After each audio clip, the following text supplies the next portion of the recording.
Так, здравствуйте всем. Всем, Всем кто салам сейчас... алейкум. Да, саламу алейкум. Всем, кто будет сейчас смотреть это в трансляции, кто будет смотреть записи. Ам, Здесь достаточно много людей, как можете видеть по трансляции. А, Это легендарное событие для нашего сообщества Инктернет. Будет глобальная битва среди 4 команд и 7 участников, да. Потому что один участник будет работать за двоих. Так, наверное, с остальными соведущими я познакомлю уже в процессе. И если кто-то хочет что-то добавить, может быть, я что-то забыл, то не стесняйтесь перебивать. Я все понимаю. Да, ты И наве забыл что озвучить сразу же победителя. Это ИИ. Да, Наш са это я просто подумал, что это А, спойлер, людям будет неинтересно смотреть, но, извините тогда. да. Ну все, Итак. тогда расходимся. Нет, Итак, сопротивляйтесь хотя бы для вида.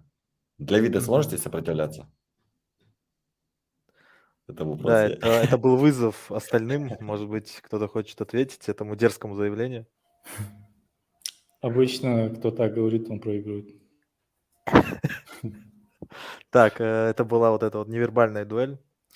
И у нас что получается? Получается, нужно озвучить задание, какое будет выполнять. Хочу напомнить, что в команде находится один разработчик, один дизайнер.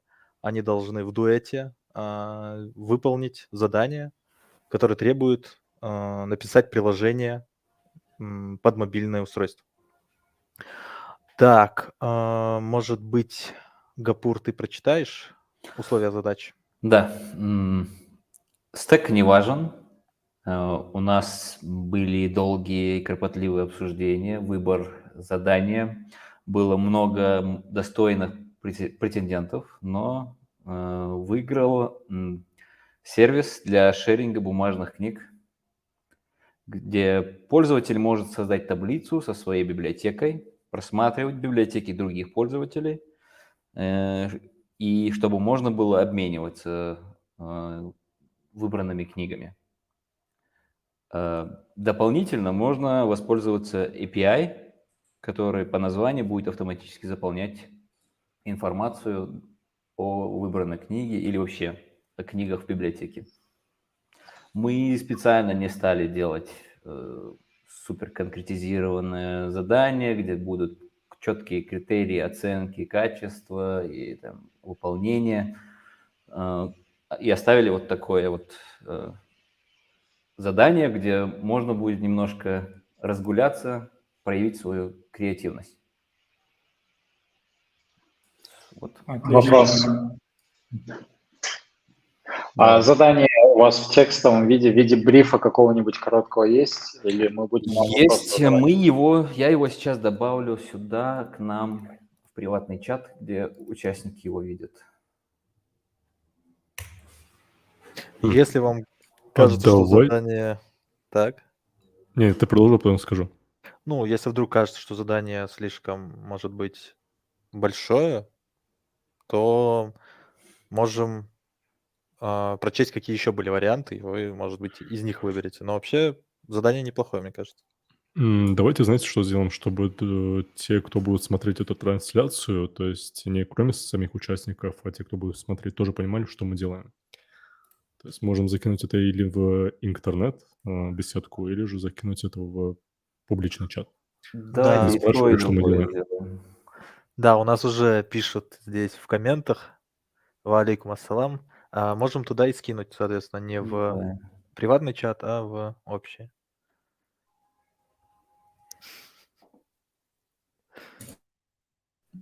Так, а у меня вопрос.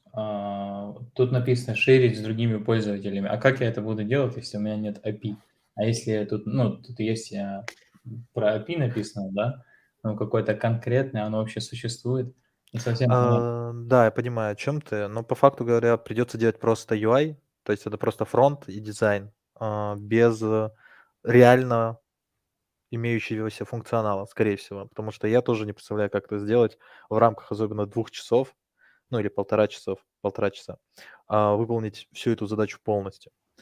Вот. API делать не нужно. Можно И сделать... функционал тоже не получится сделать полностью, Да. но сделать UI, да. Регистрацию профиля будем делать? Нет, ни регистрации, ни создания личного кабинета, ничего такого. Есть и другие задания, если хотите. Не, отличное задание. Я уже Так, начал всё. писать код. Шучу. Он уже Не, начал писать код. наше молчание говорит о том, что мы думаем, уже обдумываем. Ага, все, Не, отлично. задание нормальное. Отлично. Самый главный вопрос, когда начинать. Есть... А. Еще я сейчас скину ссылку на API, Да, если смотрите, кому-то захочется. Да, то есть это не обязательное условие, но если еще и API какой-нибудь добавить, наверное, будет зачтено, но Вот опять там же публичная не API нами. именно связано с книгами. Я на этот API ссылку скинул, на список даже API. Опять же, критерии оценки, да, мы тоже не стали делать конкретные критерии оценки, качества, выполненности задания. Решать будут участники чата под Зрители. конец, да, и зрители, само собой. Мы отправим в публичный чат в YouTube ссылку на сообщество интернет, и там будет в конце опрос, по результату которого мы выберем, не победителя, но приз зрителей. Молодца. Вернее, молодца, да. Главное, молодец. У нас, по-моему, в сообществе есть такое звание. Вот. Все верно. Так, хорошо. С заданием ознакомились. Я думаю, в целом можно уже приступать. Да, давайте. Можно Всё, мы начинаем, да? Да, Да, начинаем приступать, и начинаем. я всех убираю. Все, давай дал По это очереди. бахнулся. Амин. Так. Я тогда, наверное, не знаю, как остальные, я отключу звук, чтобы я не слышал никого. Можешь точно слушать, это если тебе это нормально. Мы обсуждали уже это. Все. Потому что иногда мы будем задавать вопросы участникам. Если интересно, можешь послушать вообще. Угу. Так.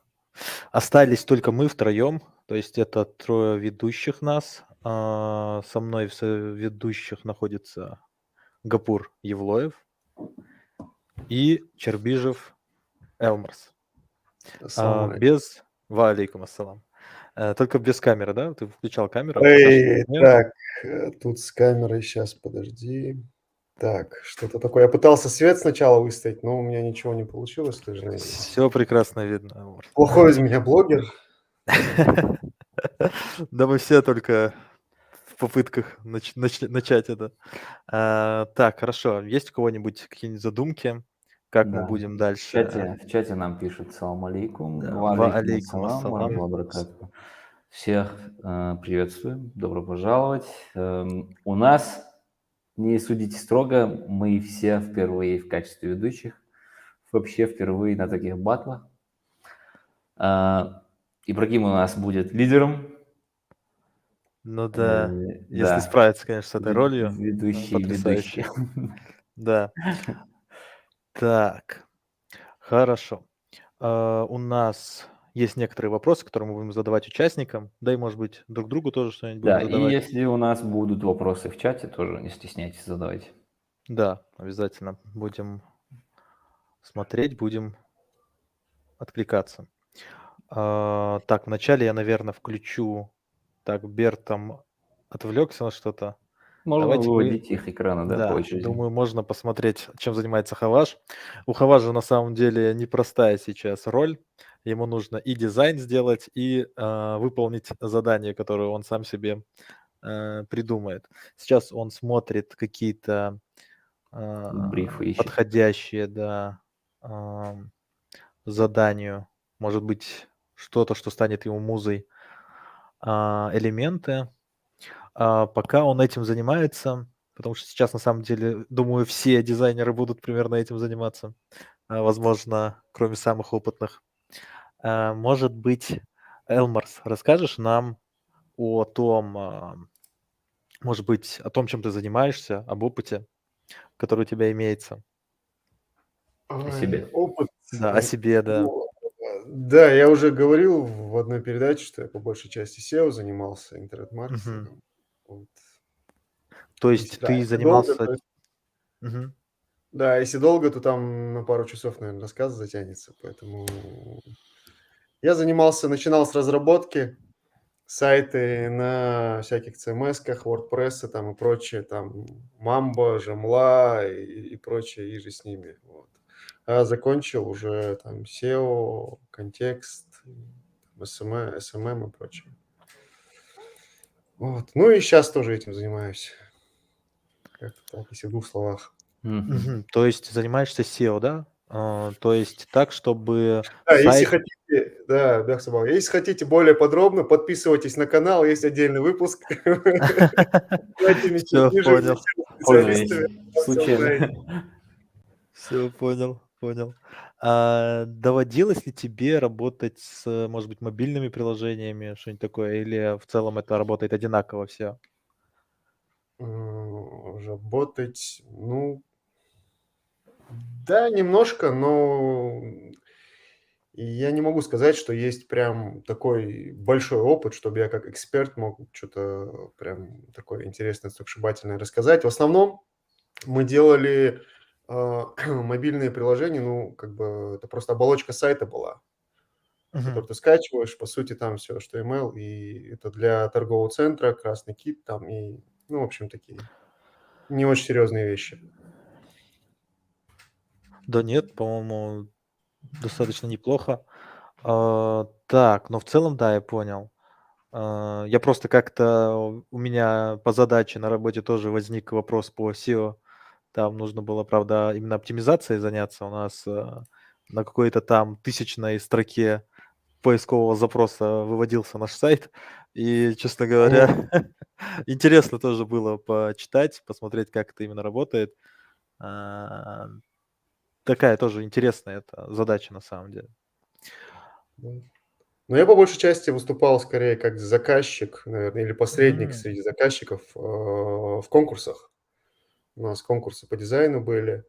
Это был и проект «Соседи», и проект школы Ingenium. Вот. Поэтому я вот так вот больше как дизайнер, больше как критик, наверное, выступал. И посредник объяснял идею дизайнера клиенту, и со стороны мгм. клиента доносил дизайнеру, что дизайн, как бы, он может быть и хороший, но не совсем попал в клиента. Вот. Вот это хорошо, что ты уточнил, потому что, честно говоря, я даже не думал в этом ключе. Это хорошо. Так, а у Так, нас давайте. процесс уже идет полным Я ходом, вот Да. да? только что Почти переключил готово. Я на смотрю приложение, все, уже одна книга команду. есть. Так, на какую команду ты переключил, Гапур? Я вот включал Mail, но сейчас Хаважа опять ты его включил, по-моему. Да, это я включал. Можешь вернуть тогда? Мне просто Мгм. интересно было, что он делает. Так, Так. В команде Mail у нас кто? Есть Мейрию ам, Магомед и да, есть у нас Мухаммед, он Дмитрий. занимается дизайном, а также у нас есть Дмитрий, очень опытный разработчик. Наверное, Да. если брать по нашему комьюнити, то самый опытный из всех присутствующих. Это хорошо, когда есть опытный в комьюнити кто-то опытный, к кому можно обратиться за советом, может быть. Это на любом уровне, на самом деле, полезно. Да. Ам, Хорошо, это у нас получается сейчас разрабатывает дизайн. А чем занимается разработчик, пока дизайн продумывается? Давай посмотрим. Мгм. Ну, это, кстати, я вывел Магомеда, а не Дмитрия. Я и говорю, да. То есть пока дизайнер рисует, А, что делает а программист? Дмитрий у нас в качестве... В качестве разработчика, конечно. Окей. Сейчас мы проверим. Дмитрий пока ничем не занимается, судя по всему. Так, да. Дальше идем. Так. Так, Ибра. давай, да, Аушев Ибра. Ну, я Это полагаю, что они созвонились и... Да, я полагаю, они сейчас действительно перекидываются какими-то идеями, чем Да. можно заняться. Смотри, уже ингушский онлайн-словарь открыли. А интересно, для чего, если задача... У нас на самом деле было несколько идей, и была одна из идей, это что-то связать с Dashlorg, чтобы у нас такая небольшая польза была именно в плане еще и ингушского языка. Было даже 2 таких идеи на самом деле. Мгм. Одна принадлежала как раз Гапуру, другая принадлежала другому нашему. Вот я не знаю, администратор он или он должен был с нами быть соведущим. Вот этого я уже не помню, если честно. Но в любом Мгм. случае, да, была еще одна идея, связанная с Дашлоргом. И теперь странно, что мы, кстати говоря, он на Дарте М. делает Мгм. А Dart это для приложение. каких платформ? Или это Ну, это кросс-платформенное Flutter, что-то? наверное, да, у нас, если Dart. Да, думаю, Наверное, да. Flutter, да. А интересно, Хаваш на чем делает? Хаваш должен был делать, по-моему, тоже Flutter, нет? Или он, интересно, React будет использовать? Сейчас посмотрим, как дела у Хаважа там. Не, Хаваш, да, он Он еще не пока скоро дизайн. приступит. Да, давай. Ничего себе. Он уже достал Так, о, картинки. Сумбек пошел первым делом. Да. Да, любо-дорого смотреть. Но на Хаваше мы уже достаточно долго. Посмотрим, что еще делает Берт. Берт продумывает пока что именно текстовая составляющая и акценты расставляет. Ну, не знаю, пока что 3 мушкетера. Вот сразу видно, Любитель у кого классики. какая, на первом месте, в общем, Предпочтение. предпочтение, да. А еще, кстати, очень интересно наблюдать, точнее, интереснее наблюдать, наверное, за дизайнерами, потому что они в процессе постоянно что-то делают, и всем понятно, что они делают, по И большей что части. еще А важно, когда да, то, что ага.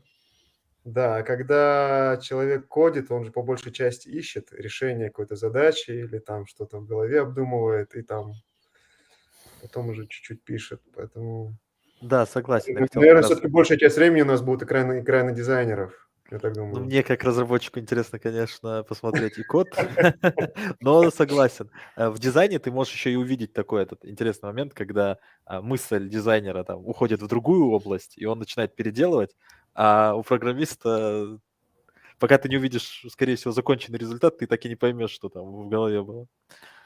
Так, сегодня в 12:24 он уже время добавил, хорошо.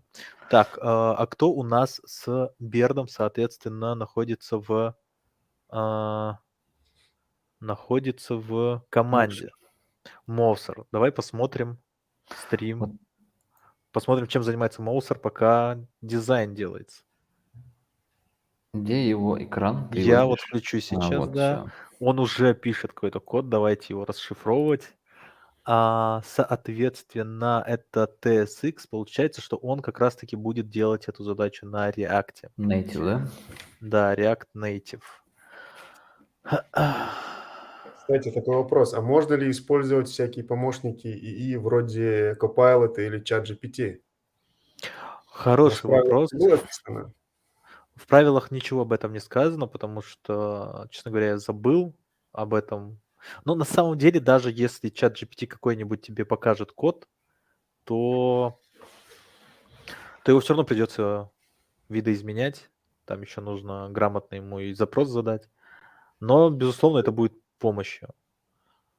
Безусловно, это будет помощью, но, скорее всего, общий уровень разработчика все равно будет виден, даже при использовании Конечно. чата GPT.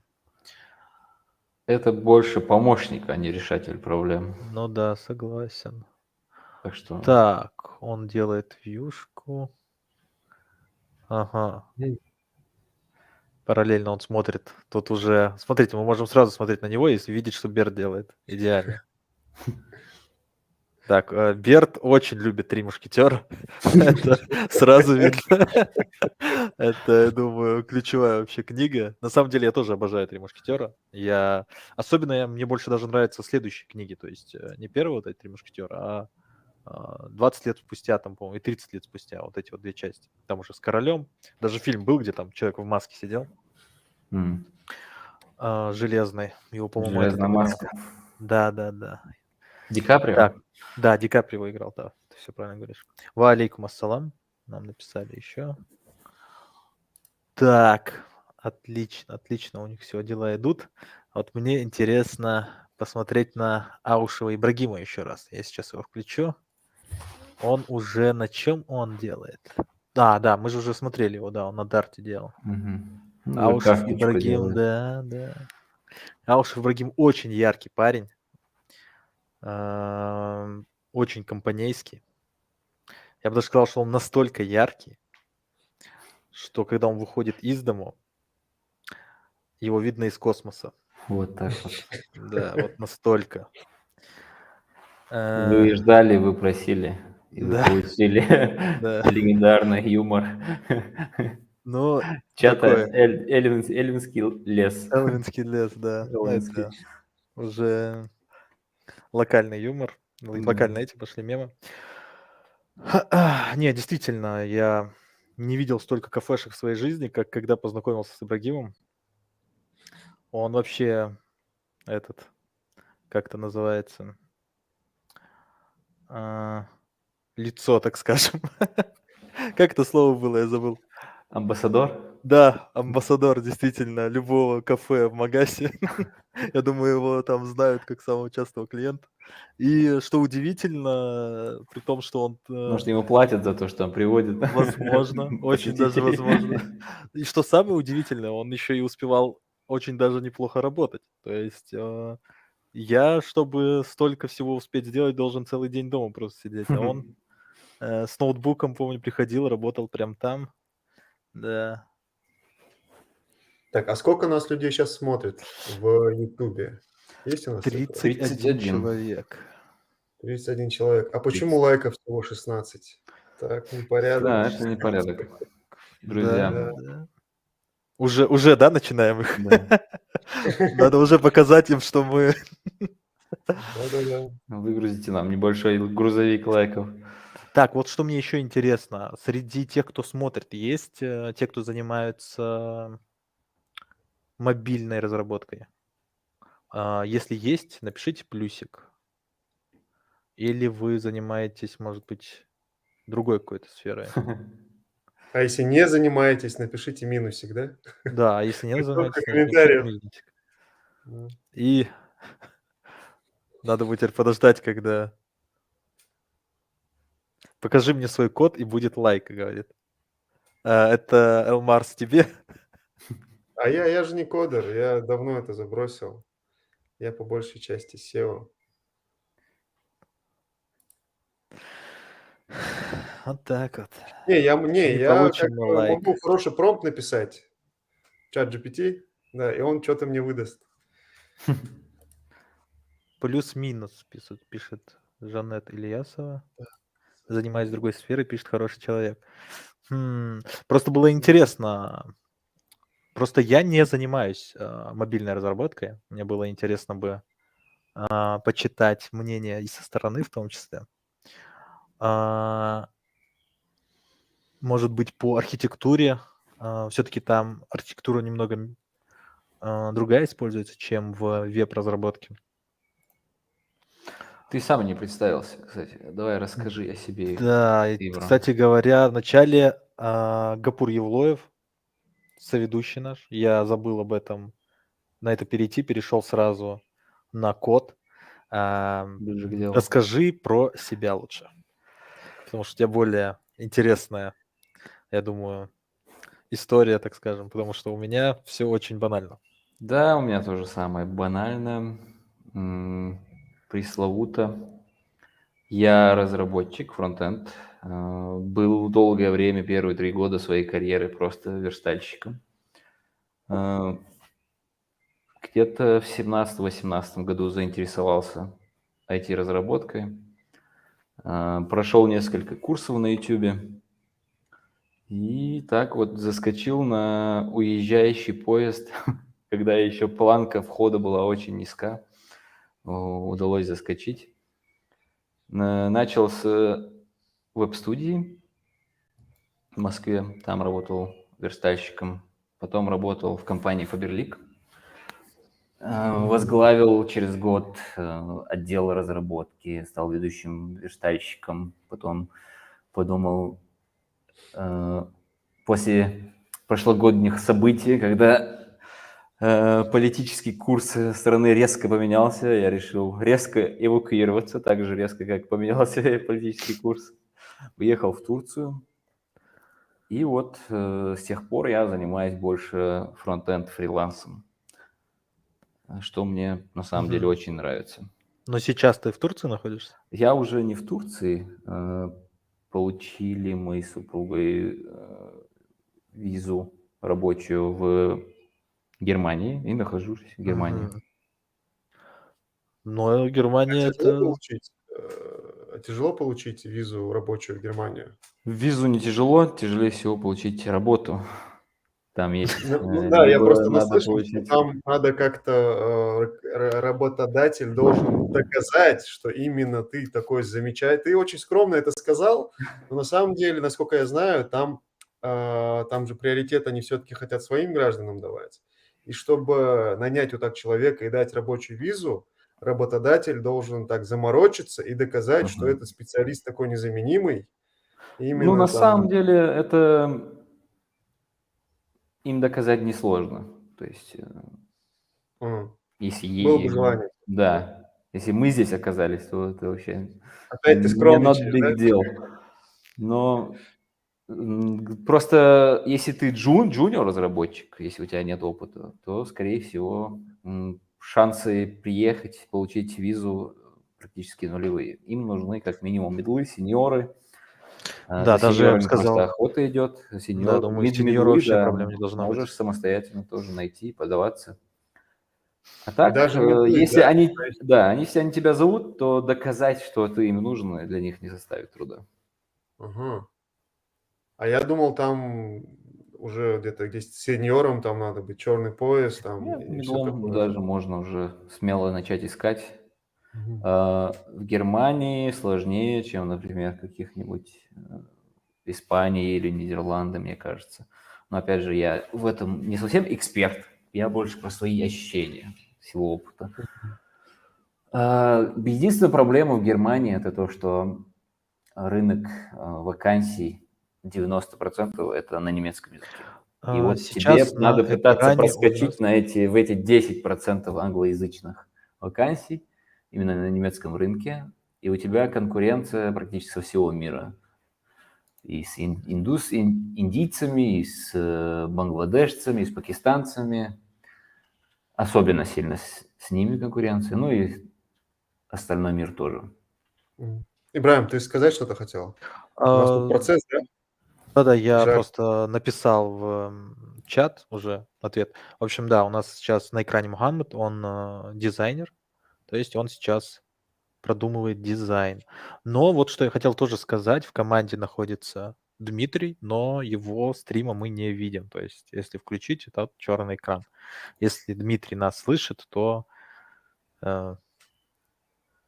возможно, да, он, кажется, куда-то исчез. Мне как программисту очень Перезапускаю. интересно, да, посмотреть, что он делает. Да, мне интересно Потому что, да, посмотреть. Я только половина аудитории, только Дмитрий дизайнеры. вернул, кстати. О, да-да-да, вот, отлично. Видно теперь. Дмитрий на чем у нас пишет? Так, Дмитрий у нас пишет на... Я что-то не вижу код. Ну, точнее, код вижу, но поближе бы.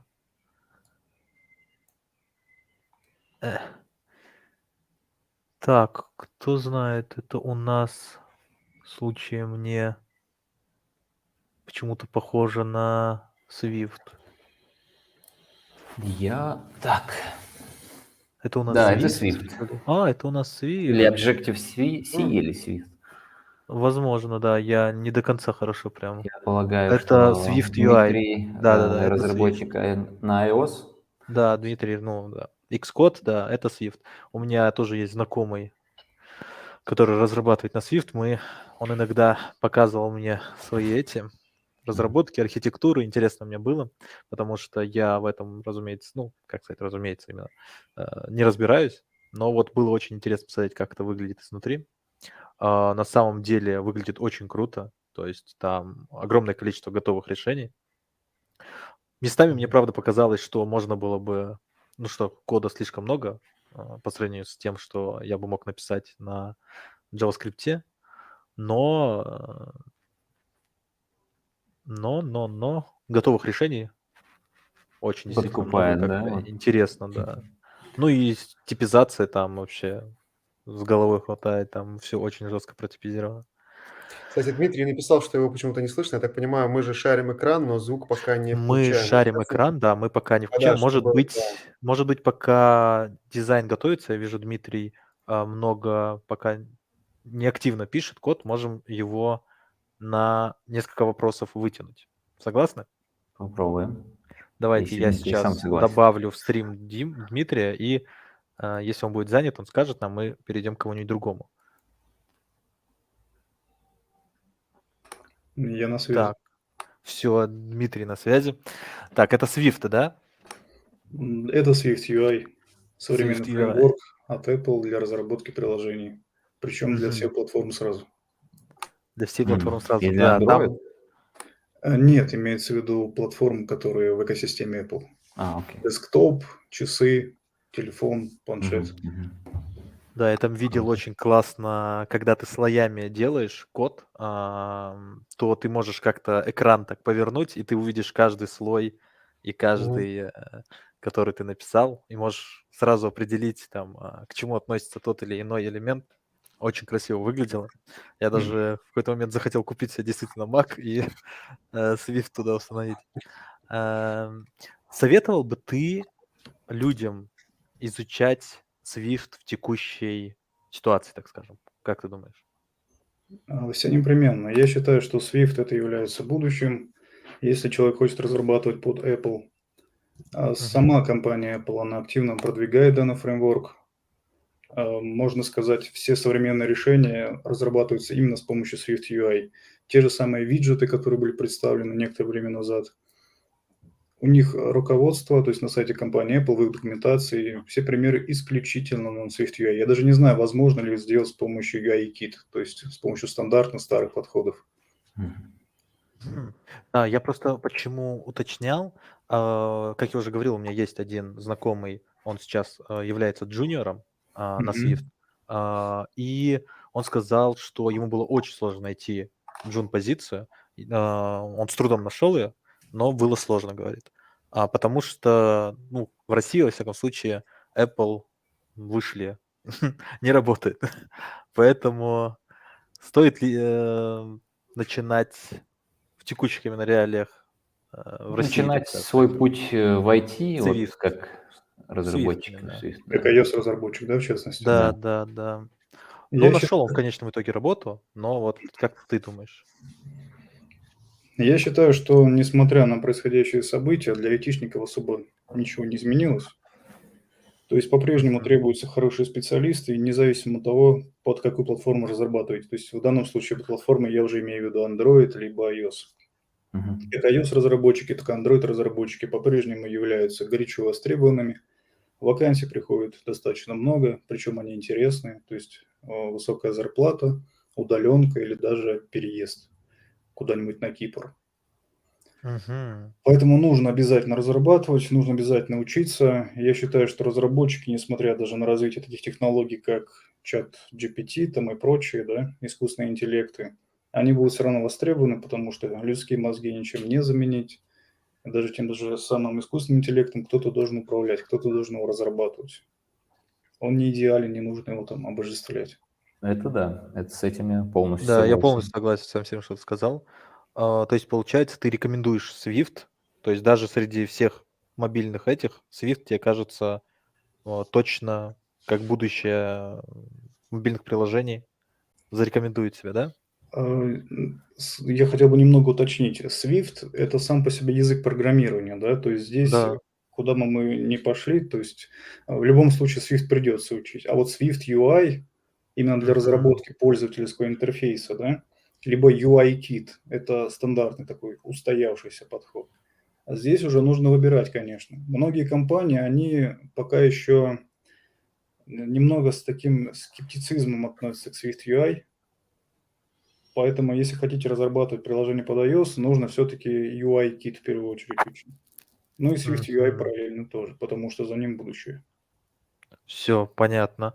Еще я помню, вот как раз-таки мой знакомый, который изучал Swift, я помню, он сказал, когда он выбирал себе язык программирования, он его выбрал, потому что не каждый человек сможет себе купить MacBook. То есть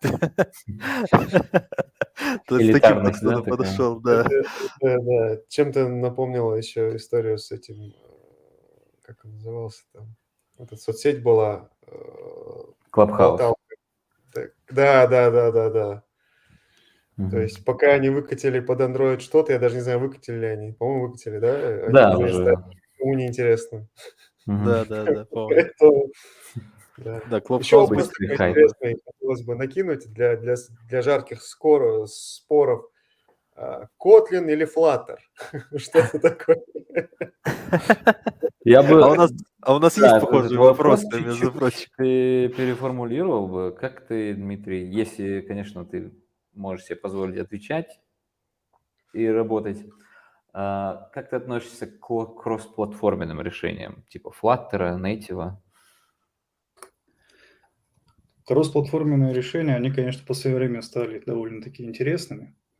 К Flutter отношусь всячески положительно. У меня есть свой личный опыт разработки на Flutter. Но это было довольно давно. Приложение «Назрань Москва», которое я делал Мгм. некоторое время назад, под iPhone, да, оно полностью написано на Flutter.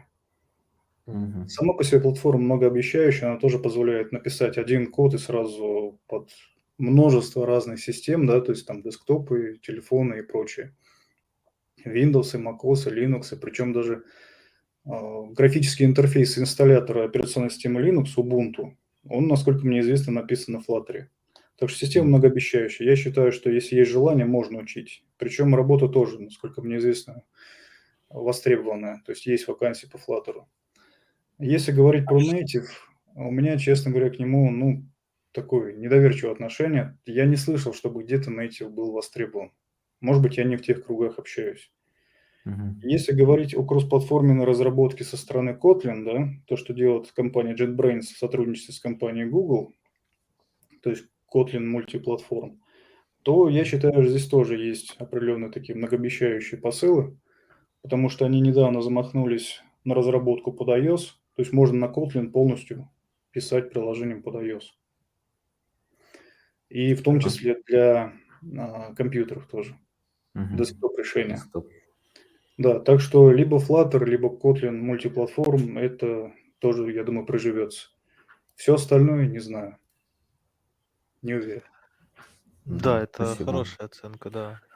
Но то, что про Kotlin неплохое это мнение у тебя, это на самом деле важная информация, так скажем. По поводу Kotlin хотел бы добавить, я же по своей профессии Android-разработчик, iOS это у меня Мгм. чисто так, мое хобби, увлечение. Мгм. Так вот, Kotlin весьма перспективный язык. С его приходом в качестве основного языка в компанию Google, я считаю, что все от этого только выиграли. Сами разработчики Google и, собственно, мы, разработчики приложений под Android. Язык намного проще, очень удобный и в том числе довольно-таки близок к языку Swift. То есть, зная Kotlin, имея некоторый опыт разработки под Android, можно не так уж и с большими затруднениями изучить разработку под iPhone. Мгм. Языки очень похожи по своему синтаксису. Только один момент. У Гугла есть такая фишка забрасывать свои проекты, когда они в какой-то момент перестают окупаться. Это да, Как но я думаю, минимум, что я помню, Google Plus они бросили.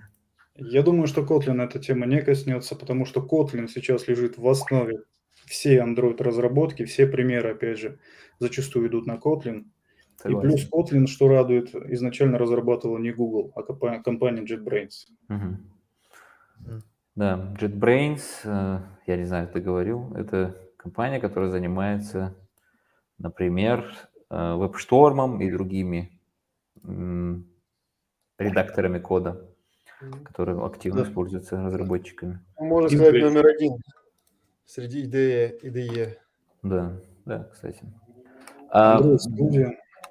мгм. Кстати, Дмитрий, автор замечательного замечательной клавиатуры на игрушском языке для Android, для iPhone, которой я лично пользуюсь. И очень, Серьезно? очень хвалю, да. Я же А ты правда его когда узнал об этом? где-то, ну, полгода, может, год назад, я не помню, когда Дмитрий поделился своим репозиторием в сообществе. Блин, да у меня тут из ноутбука кто-то пишет, из телефона, прошу прощения. Я думаю, Благодарю за пользователям добрые слова. сейчас, тем, кто смотрит, было бы интересно посмотреть, если есть у кого-нибудь ссылка, бросьте, скиньте ее, пожалуйста, в чат. И я думаю, вот это приложение «Назрань Москва», мне самому стало интересно. Вот, я тоже обязательно посмотрю. Если кто-то там может, скиньте тоже ссылку для Дмитрий, других. она же называется Камял, да, это Да, клавиатура? совершенно верно. Сейчас я попробую в GitHub найти. Так, пока вы ищете, давайте я несколько вопросов задам Дмитрию. Так, ты сейчас... Кто-то хотел что-то спросить? Дмитрий успевает вообще заниматься кодом, пока мы его Да, не кстати говоря, расспрашиваем? если хочешь, можем перейти пока к кого-нибудь еще, расспрашивать их, а ты сможешь заняться дизайном. Точнее, разработкой дизайна. Смотрите, я изначально не возлагал больших надежд на свои успехи, потому что Ага. все-таки вы молодые, энергичные, да, я немножко такой закостенелый. Поэтому я здесь для того, чтобы всем было полезно и весело. Поэтому есть какие-то вопросы, то без проблем я отвечу. Да, если, ребят, у вас есть какие-то вопросы Дмитрию, задайте, или я могу пару вопросов задать из тех, которые мы подготовили, и потом перейдем еще к кому-нибудь, тоже позадалбливаем его. Так, я видел в чате у нас был вопрос, Да. адресованный мне. Это мы перейдем после Дмитрия, давай? Окей. Так, Дмитрий, в таком случае следующий вопрос. Ты сейчас находишь, ну, то есть не обязательно называть компанию и тому подобное, но находишься в какой-то компании, да, работник? Да, я работаю в компании SM Lab. Это Ага. дочерняя компания Спортмастера, которая является чисто IT-компанией со всеми преференциями. Нас Мгм. перевели где-то полгода назад в нее. И как бы ты оценил, так скажем, комфортность работы в этой компании относительно других? Ну, есть ли какие-то, может быть, кто-то захочет тоже к тебе устроиться? Ну, честно вам скажу, что это, наверное, первая компания, в которой мне реально комфортно работать. Мгм. Чувствуется некий такой, знаете, ну, старый подход, да, такая старая советская школа. У основания компании, собственно, стоят люди, которые выходцы из тех времен. Возможно, поэтому они и выстраивают свой бизнес таким образом. То есть ты чувствуешь уверенность в завтрашнем дне. Ты знаешь, что если у тебя что-то не будет получаться на этом проекте, ты можешь сказать руководству, там, я хочу перейти на другой. Тебя никто не будет увольнять, тебе не будут там при первой какой-то оплошности сразу отчитывать там или еще что-то делать. С тобой Мгм. всегда там проведут какую-то беседу. На моей памяти просто есть такие коллеги, которые не справлялись по тем или иным причинам. С ними проводили беседу, пытались помочь, пытались выяснить, что за причина, почему у тебя не получается, чем можно тебе помочь. Ну и, собственно, находили какие-то решения. Вот, поэтому я бы, честно говоря, рекомендовал работу в этой компании. И в этой компании работает еще один парень, знакомый, ингуш, его зовут Ахмед Муцольгов. Правда, он работает в другой сфере, там что-то связано с базами данных, по-моему, Oracle. Вот, так что Мгм. имели честь не видеться вживую и поддержим связь виртуально. Это очень круто, действительно И это круто. в компании Спортмастер вот это, да, или как Мгм. правильно Она сказал? дочерняя, получается, для Спортмастера, называется она SM Lab. Мгм. А как, вот просто мне интересно, это что-то вы сейчас сказали, и мне сразу такой пример, это Amazon, да, который вот продавал книжки, вот как мы сейчас приложение Мгм. делаем, продавал книжки, у него сразу там облака, и IT, сервера, и прочее, прочее, прочее. И сейчас книжки это так у него. Вот, и здесь получается, а вот эта вот компания, она сама чем занимается? То есть что она делает? Ну, в настоящее время эта компания в первую очередь обрабатывает внутренние нужды самого спортмастера. То есть это разработка приложений для внутреннего Точно. потребителя, какое-нибудь там приложение кассира, киоск для курьеров приложения. И, собственно, мы, да, подразделение Остин, разрабатываем мобильное приложение для магазина Мгм. Остин. То есть это настолько большие объемы Спортмастера, что они сделали отдельную компанию и сделали ее дочерней. То есть обычно просто штат бывает, штат IT, какой-то там департамент или что-то подобное. Ну, вы знаете, компания Sportmaster именно в IT-отрасли в последнее время довольно сильно так разрослась. Если я не ошибаюсь, больше 1000 человек, которые работают в сфере IT.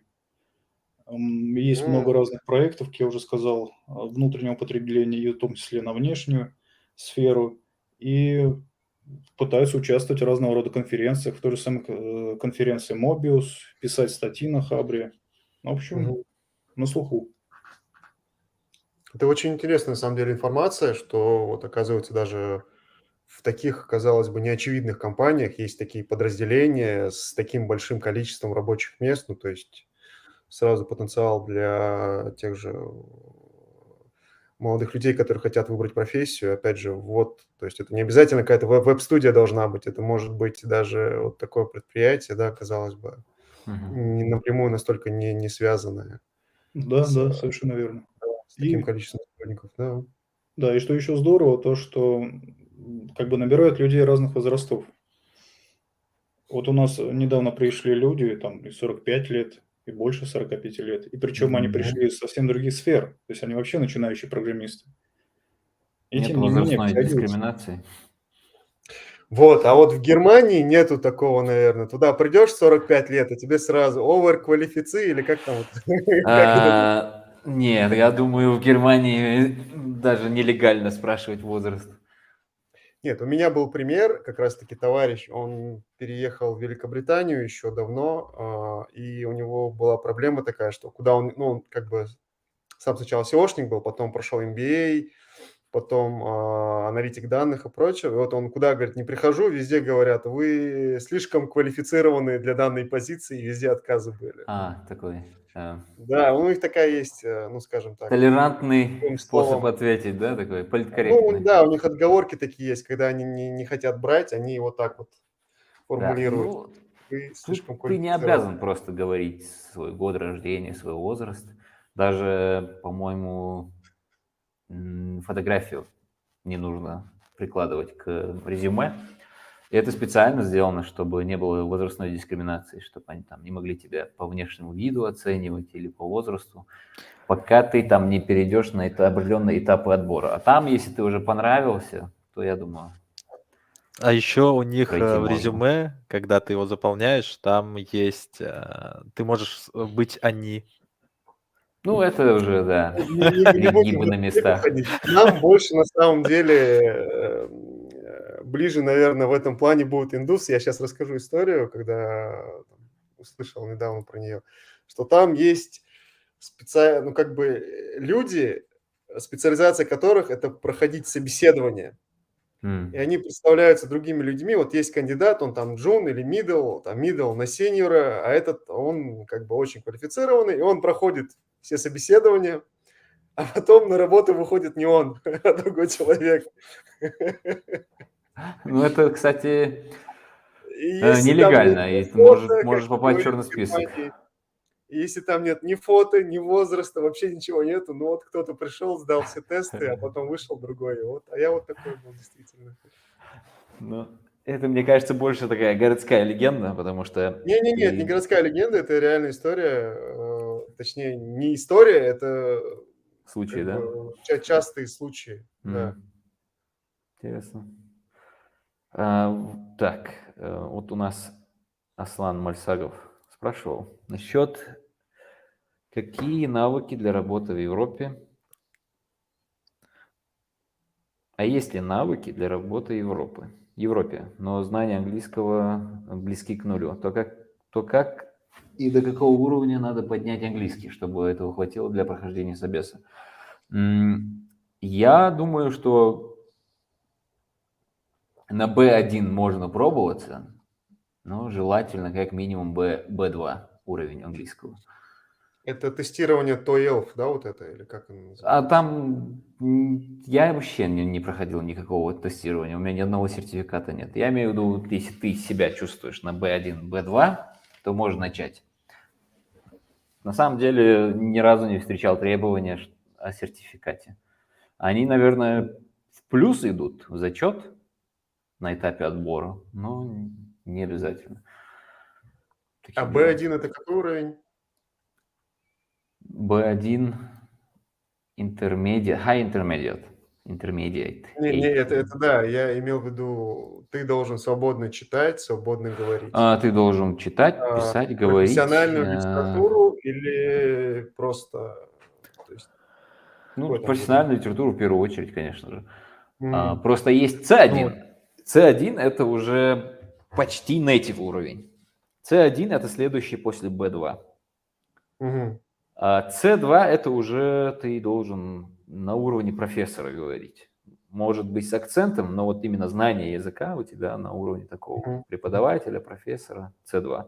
Так что, ну вот B2 отличный вариант.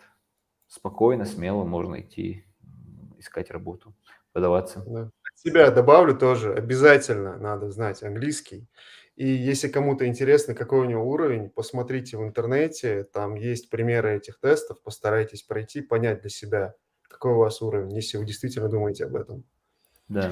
Да, и от себя тоже добавлю, что вы хотя бы не будете думать, что вас забраковали из-за английского. То есть хотя бы этот фактор уйдет, и вы будете знать, что им не понравился код, может быть, или вы как человек, но английский у вас супер. Так, мы Я вот отпустим. прислал в чат сайт, где можно эффективно проверить, бесплатно тест пройти. Там есть короткая версия теста и длинная версия теста.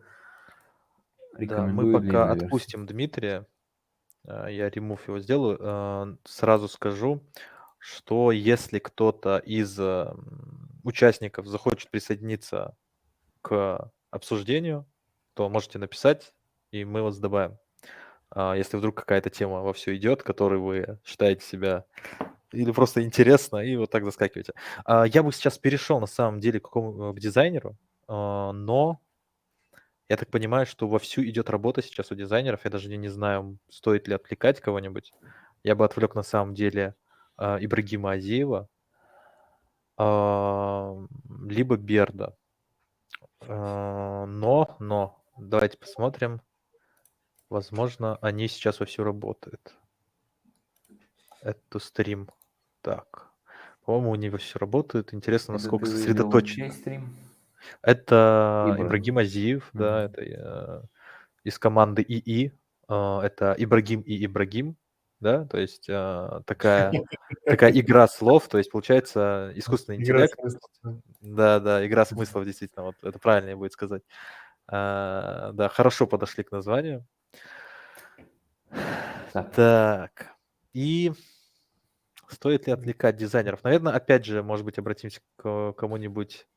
Давай к Найти разработке еще сначала. Давай посмотрим, может быть, Моусер. Нет, он вовсю работает, он уже очень много, честно говоря, написал. Давайте немножко проанализируем код, на что у меня хватит моего аналитического мышления, соответственно. Но он пишет с использованием типизации, да, то есть это уже плюсом, я считаю. Он не обязан использовать типизацию, но он решил, что это важная часть, и он ее использует. Не могу не Смотрите, типизировать. не можешь не типизировать? Ну, я думаю, Это ты... он решил, не могу не типизировать. Да, на самом деле в JavaScript можно не использовать типизацию. То есть, может быть, если кто-то не знает, может быть, вообще только-только изучает программирование, то указание типов — это не какая-то конкретная логика, которая выполняется, да. Типизация — это просто именно помощь для разработчика, помощь с возможными ошибками, которые могли бы быть, но их не будет, потому что вы конкретно сказали, что чем является, да. То есть и в таком случае вы защитите себя от дальнейших ошибок. Вот для этого и нужна типизация. Ну, одна из причин. Также там есть и другие на самом деле. Правило хорошего тона. Да, правило хорошего тона в том числе. Это одна из причин, почему JavaScript называют игрушечным языком, потому что у JavaScript нет типизации. Но если мы используем TypeScript, то типизация волшебным образом появляется, ну, потому что это другой язык программирования, надстройка. Но по факту говоря, это тот же самый JavaScript, только с элементами типизации. И вот как раз-таки на нем и пишет у нас Mousер, да? Мы же за Mousером следим. Да, мы следим за Моусером из команды VIP-код 06. Он в одной команде с Бердом Азиевым. И они отключили наш... нет. Да, по-моему, они отключили наш стрим. Они нас не слышат. То есть мы их даже позвать не сможем, либо надо будет написать лично. Да, они Да, просили отключили. написать лично. Да, они просили написать лично, потому что они сейчас обсуждают друг с другом, что они будут делать, как они будут делать, и стрим им мешал. Поэтому, если кто-то захочет, чтобы мы кого-то из них позвали и поговорили, напишите, мы их, соответственно, и позовем. Но пока можно кого-нибудь поймать. Я думаю, вот стоит ли Хаважа ловить? У него очень много работы. Вот, соответственно, экран Хаважа. Ему нужно... Я думаю, Хаважа можно, потому что у Хаважа есть личный опыт стриминга, когда нужно Да, и это я говорить, и делать. Да, это я как бы не отрицаю, но ему нужно и дизайн сделать, и еще код сделать. На самом деле, уже сколько времени прошло? Уже прошел час. Ему осталось, на самом деле, по-моему, полчаса всего, да, чтобы код написать. Да. Так, Попробуем, не знаю, давай Хаваш, попробуем. давай я тебя добавлю в стрим. Если ты захочешь что-то сказать, ты скажешь. Если в течение 30 секунд ты ничего не скажешь, то мы перейдем к другому человеку. Так, я добавил Хаважа в стрим. Возможно, он нас тоже не слышит, возможно, он нас тоже замьютил.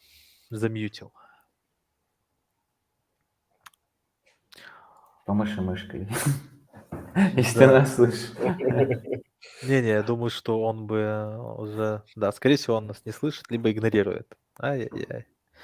Так, Денис Сторожик написал, в типизации есть проблема, необходимость up-down-каста, или то, что нужно искусственно оборачивать разные типы при размещении в коллекции, например.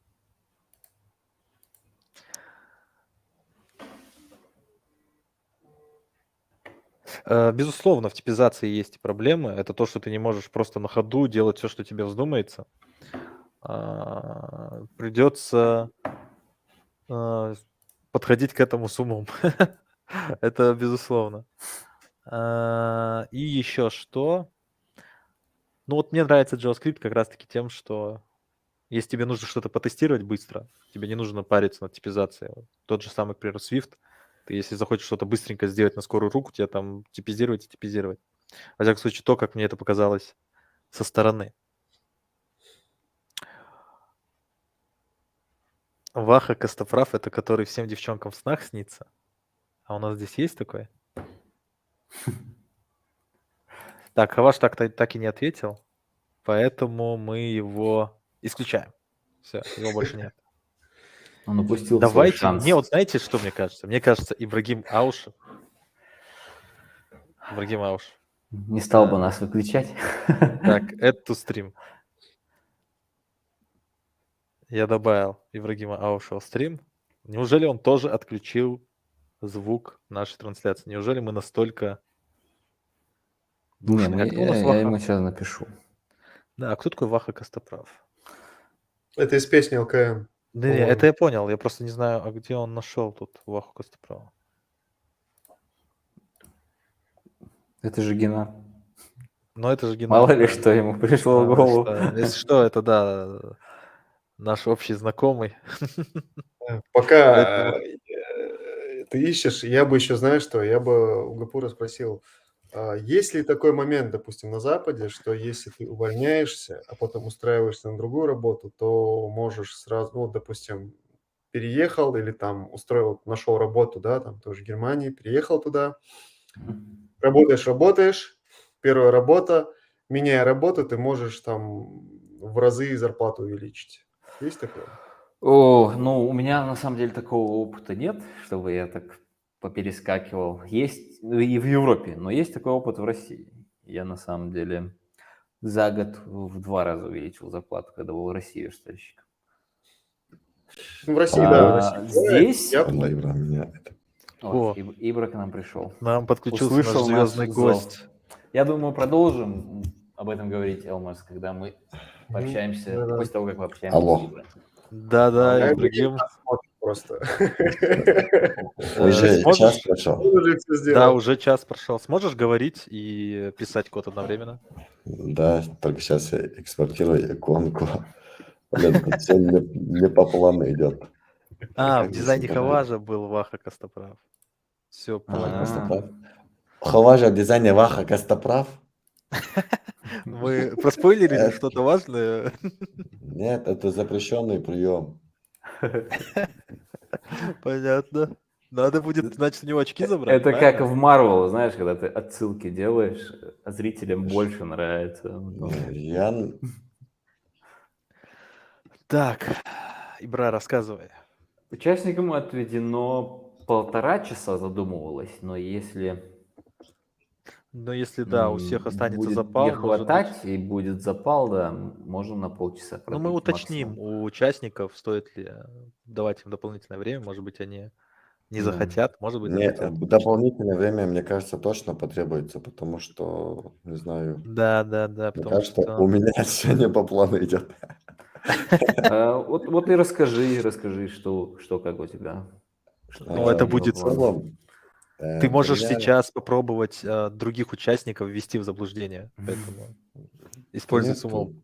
У меня такой идеи даже нет. В целом, я просто привык к обычным флаттерским приложениям, а сейчас будет необычное приложение даже. Но в основном как приложение строится? Это в основном Material UI, если мы говорим именно про Flutter. Но сейчас тут от Material UI практически ничего не будет. Для зрителей Material UI — это библиотека компонентов. Ну да, от Google. То есть, когда вы устанавливаете Flutter, там она автоматически идет. Так, куда нужно было закинуть? Так, а ты установил Flutter без MIUI? Ми, да. Не-не, он у меня есть. У меня все есть. Я имею в виду дизайн. Дизайн очень у нас красивый на самом-то деле будет, если я его Так, реализую. В смысле, идем смотреть на дизайн. Вы его Так, видите разве? Так, конечно, мы видим дизайн. Уже там. Так, рассказывай дальше. Так, сейчас. Мне сейчас нужно одну штуку выяснить. Дизайн действительно А, красивый, слушайте, ребята. что вы вы видите думаете? дизайн? А у Да, других-то да. тоже красивый. Вот это, кстати, очень прикольный дизайн. А ты не смотри уже- стрим. Стрим тебе нельзя смотреть. Но дизайн красивый, на самом ты деле. не отвлекайся, да. Да, ты не отвлекайся. Так, как мне... Все, тогда я буду работать. Если у вас Давай, есть не вопросы, подведи своего дизайнера, потому что... раньше А вот лучше тут, с вами. я имею в виду, не отвлекайся от своей задачи, но на вопрос Как в Маке создать папку? Мне кажется, что у него свои проблемы хватает, поэтому... Это Но- проще но- через консольку сделать. Так, Да. Вот, к сожалению, Ибрагим очень, как я уже сказал, яркая личность. С ним очень интересно общаться. Но я боюсь, что мы его просто сейчас будем ему мешать, так скажем, выполнять его задачи. Ну, вы так поможете моим соперникам, поэтому я только за. Я даже уверен, Хаваш и Ибра это родственники. И Ибра и Гапур, как мне сказали, вы тоже родственники, да? Не, Нет. я не родственник, мы просто Нет. знакомы. Просто, ну, это Ну, в выглядит смысле, очень знакомые, я думал, мы странно. друзья. Мы друзья, да, мы знакомы, ну, я имею в только виду, друзья. ну, конечно же, Но я друзья, запомнил это. Мы братья, но от разных Ну да. матерей. Да, по разной крови набрать. Если Вот так вот. если только так. А что там у Хаважа? Он справляется? Хаваш, ну, я не знаю даже, могу ли я тебе рассказать. Хотя ты и так должен был это уже услышать. Мы все-таки это говорим на стриме. Ты мог... Ты отключал, да? Нет, да, я отключал. Да, ты мог бы и оставить, на самом деле. Мы договорились, что участники могут слушать стрим. В общем, Хаваш пока что на стадии дизайна, насколько я понимаю. Давайте мы включим Хаважа пока. Нет, ребят. Хаваш уже вовсю работает. Да, тоже на Flutter. Darkwood, чат GPT можно использовать, но я думаю, никто не использует. Я просто промолчу. Почти никто. Вы дядя спрашиваете, пользуюсь ли я чат GPT? Это не запрещенный прием, мы не обговаривали. Я же сеньор-разработчик на Flutter.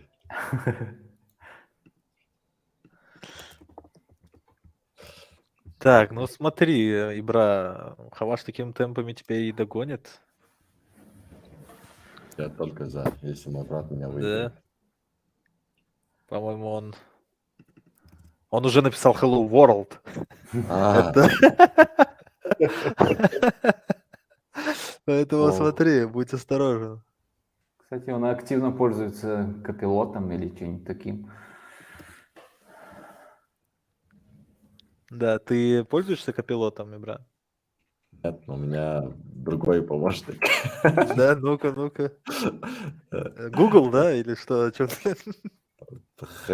Хотите называть его Google? Я не буду. Мгм. Я Не не будешь буду рекламировать, да? Да.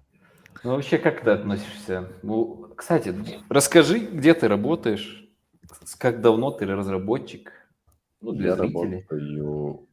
Ну, я очень часто, на самом деле, меняю место работы, но сейчас я работаю в этой компании Fusion POS.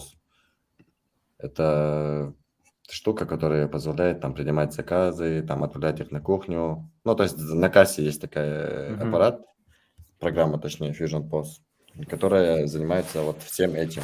Плюс там статистики, не статистики. Вот этим. Ты там бэкэнд разработчик Ага, или да, full stack? бэкэнд разработчик. Мгм. Но на Flutter у меня тоже опыт есть, потому что вот как раз-таки у друга есть кафе там, в Магасе, и я на нем там практикую разные навыки. Вот мне недавно захотелось освоить Flutter, ну, чтобы просто посмотреть. Я для него там сделал мобильное приложение. Его можно скачать там в App Store. Также Мгм. Берт недавно озвучивал в интернете идею какого-то приложения. Его я тоже сделал на Flutter. Ну, я не знаю, видели ли вы это сообщение, где он предлагал сделать сайт или приложение, которое позволяет там просматривать ленту Телеграма. Мгм. Вот Нет, пропустил. его. Ну, возможно, мы потом Интересно. там какой-то анонс сделаем. Блин, почему Мгм. это не работает? Flutter SVG. SVG Picture не работает. Ну-ка. А Вот чат такие вот будни GPT программиста, ребят. Постоянно что-то не работает, и приходится в этом копаться больше, Да, чем зарабатывать. для меня это очень неожиданно, что я не могу просто иконку вывести SVG-шную. Ты не волнуйся, выдохни. Выдохни. 10 до Мы 10 включили все досчитай. равно пока что стрим другого Что я сделаю? человека. Я просто возьму На иконку самом деле это все сайта. еще его стрим. Так, image.asset. Так. Кого бы еще вызвать на разговор по душам, так А вот скажем? мне понравился твой вопрос, который ты сформулировал, Ибра. Я бы Какой? хотел его задать уже Ибре Аушеву. Вот если бы... Вот сколько лет у тебя опыта в разработке в целом? Около 5. Около 5. Ну, вот, если бы у тебя была возможность вернуться в прошлое и поменять направление деятельности, ты бы поменял? Нет, точно нет. Я выбирал Или что между бы ты двумя сделал направлениями. по-другому? То есть я в детстве очень много играл в футбол и очень много сидел за компьютерами. И нужно было определяться. Футболистом я не стал, зато стал программистом. Ну, может Что быть, я в целом выбрал всем бы доволен. футбольную карьеру. Но на Да, это самом круто, что деле, ты доволен. да, это Ну, достаточно хорошо, да, согласен. Значит, ты в правильном этом движешься. Направление. Я Да, буду двигаться этом. в правильном направлении, когда я выиграю этот турнир, это состязание. Да, но пока что нужно СВГшку, да, добавить? Да. Пока что с СВГшкой проблема. Хорошо, я так думаю, смотри, Ибрагим, Мгм. твой сокомандник, он сейчас, Ибрагим наш. Мгм. да, он сейчас не слушает, да, стрим? Да, но я отключен. Да, он тоже не слушает, потому что он говорил, что отвлекает сильно. Поэтому А, Ну, если он сильно откликается уже на стрим, это, кстати говоря, его сейчас экран, вы видите дизайн, то, наверное, пока его не будем звать. А вот вы видели все дизайны? Какой пока что вам понравился больше всего? А мы можем оценивать уже Твой брат, Да. твой понравился. Мы твой, всем да? будем говорить. Ваш Будем говорить, да. дизайн самый лучший. Да, согласен с Гапуром, придется уже... Но мы никому так Назвался не Груздем. говорили, мы шутим, Ибра. Ваш дизайн самый топ. Это я не сомневаюсь даже, потому что мне он нравится. Это самое главное. Да. Если, как его говорится, после этого турнира, хотя нет, это не турнир, после этого соревнования, что думаешь насчет того, чтобы действительно воплотить дизайн Ибрагима в жизнь в каком-нибудь приложении? Ну, в зависимости от того, что у нас сейчас получится. Очень красивый дизайн. Я вот сейчас смотрю и сам любуюсь. Мы 100% это сделаем, продадим. Потом Уже все, он уже в мечтах, пацаны. Он уже главное, выиграл. иконку видели? Я вывел 2 иконки. Подожди, слева и справа. сейчас мы вернемся. Повтори еще раз. Можешь удалить и повторить? А вот ты вот делаешь это долго. свою разработку, ориентируясь на то, что дизайнит Ибра, Да. то есть сокомандник. Да. Мгм. Ну, это хорошо. Ну, вот насколько сложно не видеть весь концепт дизайна и уже там начинать. Да в целом, Разрабатывать. не скажу, что это прям сложно. Ну, там есть что поделать, да, даже до того, как дизайн есть какой-то. Да. Не, мне в любом случае приходится отталкиваться от дизайна. Мгм. Ладно, я очень сильно отвлекаюсь, поэтому Давай, я вас давай. покину. Да, Ничего, давай. не Тогда смеем мы с тобой задерживать. прощаемся, Ибрагим, Давай, потом поговорим. Хаважа отвлеките и Моусер. Хорошо. Напишите кто-нибудь Обязательно. Хаважу. Давай. Так, сейчас мы его уберем. Все. Мы остались втроем. Так, Элмарс, можешь повторить свой вопрос? У меня крутится на уме, но не могу Который вспомнить. из... по поводу Там, зарплат. по-моему, про перескакивание и поднятие зарплат, да? Да. Вот я думаю, я искренне уверен и считаю, что разработчик намного быстрее поднимает свою зарплату, если меняет работу. Намного больше ее может поднять. Потому что, например, моя супруга недавно получила повышение, и заслуженное повышение, но ей подняли зарплату только на 2,5%. Там, в результате полугода работы. Это Они тоже же- эти сферы? Да, тоже фронтенд разработка. Ага. Это было на самом деле, по ее признанию, неприятно. А так можно Нет, ну да, стабильно да, есть. процентов на 20 в год увеличивать зарплату, если ты меняешь работу. Но это чревато, потому что там, если 3-4 года подряд у тебя смена работы идет в стаже, на это уже начинает обращать внимание новые работодатели. И ты должен прям чем-то выделяться, чтобы они тебя наняли. А я вот слышал противоположную точку зрения, что если человек очень долго на одном месте работал, именно программист, то это скорее минус, чем плюс, потому что он не развивался в других направлениях. Ну, как сказать? Он просто сидел, грубо говоря, в одной коробке и больше ничего не видел со стороны. Бытует мнение, что 2-3 года, если так идет смена команд, смена чуть-чуть, там, не знаю, здесь ты одним занимался, здесь ты чуть-чуть другим занимаешься, что это тоже как-то влияет. Я как бы на своем примере не могу сказать, но я как бы такое слышал. Раз в года еще терпимо. Каждые полгода, если ты меняешь, это странно. Полгода это скорее выгнали. Да, вот именно. Не прошел испытательный срок, который здесь, кстати, полгода длится. По поводу того, что ты говоришь, Элмарс, ты абсолютно прав. Имеется в виду, что на самом деле сложно расти, когда ты находишься в одном проекте. Ты уже все про этот проект знаешь. Даже если у тебя какой-нибудь джуниорский уровень, ты вполне можешь быть в команде мидлом, если ты долго находишься на этом проекте. Ты действительно знаешь, что где лежит, это код полностью тебе знаком и так далее и тому подобное. Ты можешь там заниматься мидловскими задачами. Но когда ты переходишь в другую компанию, начинаешь работать над другими проектами, вдруг ты начинаешь понимать, что раньше тебе было работать комфортнее. Ты понимал, что там происходило, а здесь тебе нужно опять все понимать заново, и ты вдруг понимаешь, что на самом деле ты все еще джуниор, хотя думал, что уже middle. То есть, ну, это если говорить о стартовой точке. То есть получается, что действительно очень важно в конечном итоге менять место работы, менять проекты. Вот, да, то есть работать очень долго над одним проектом, это может быть действительно, вот как ты и сказал, это ты можешь перестать расти в какой-то момент.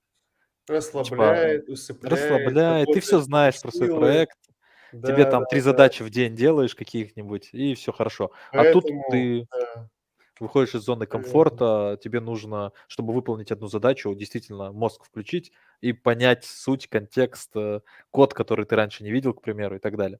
То есть это действительно усиляет тебя как разработчик.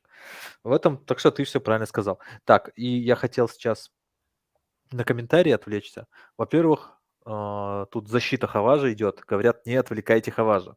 Ну, Або, тебе придется обсудить это с Ибрагимом Аушевым, и сильнейший победит, и мы сделаем, как он скажет. А какой сейчас, Ильяс спрашивает, а какой сейчас порог вхождения на позицию джуниор? Я слышал такую фразу, как «запрыгнул в уходящий поезд». Что это значит? Хотите кто-нибудь обсудить это? В Давай. целом, я Ну, думаю, можно что все коснуться. очень... Ты думаешь, Ибра? Да, давайте, можно коснуться, я считаю, раз уж вопрос такой появился. И еще следующий сразу, может быть. Гапур сказал, что проходит курсы на Ютубе. Что это за Проходил. курсы и как ты, Гапур, развивался самостоятельно? Давай начнем со второго, а потом к первому перейдем. Гапур? Я, когда нашел курсы Александра Паукова по HTML и CSS. Сейчас они, я думаю, не актуальны, потому что есть намного более качественные и лучше сделанные курсы, более информативные.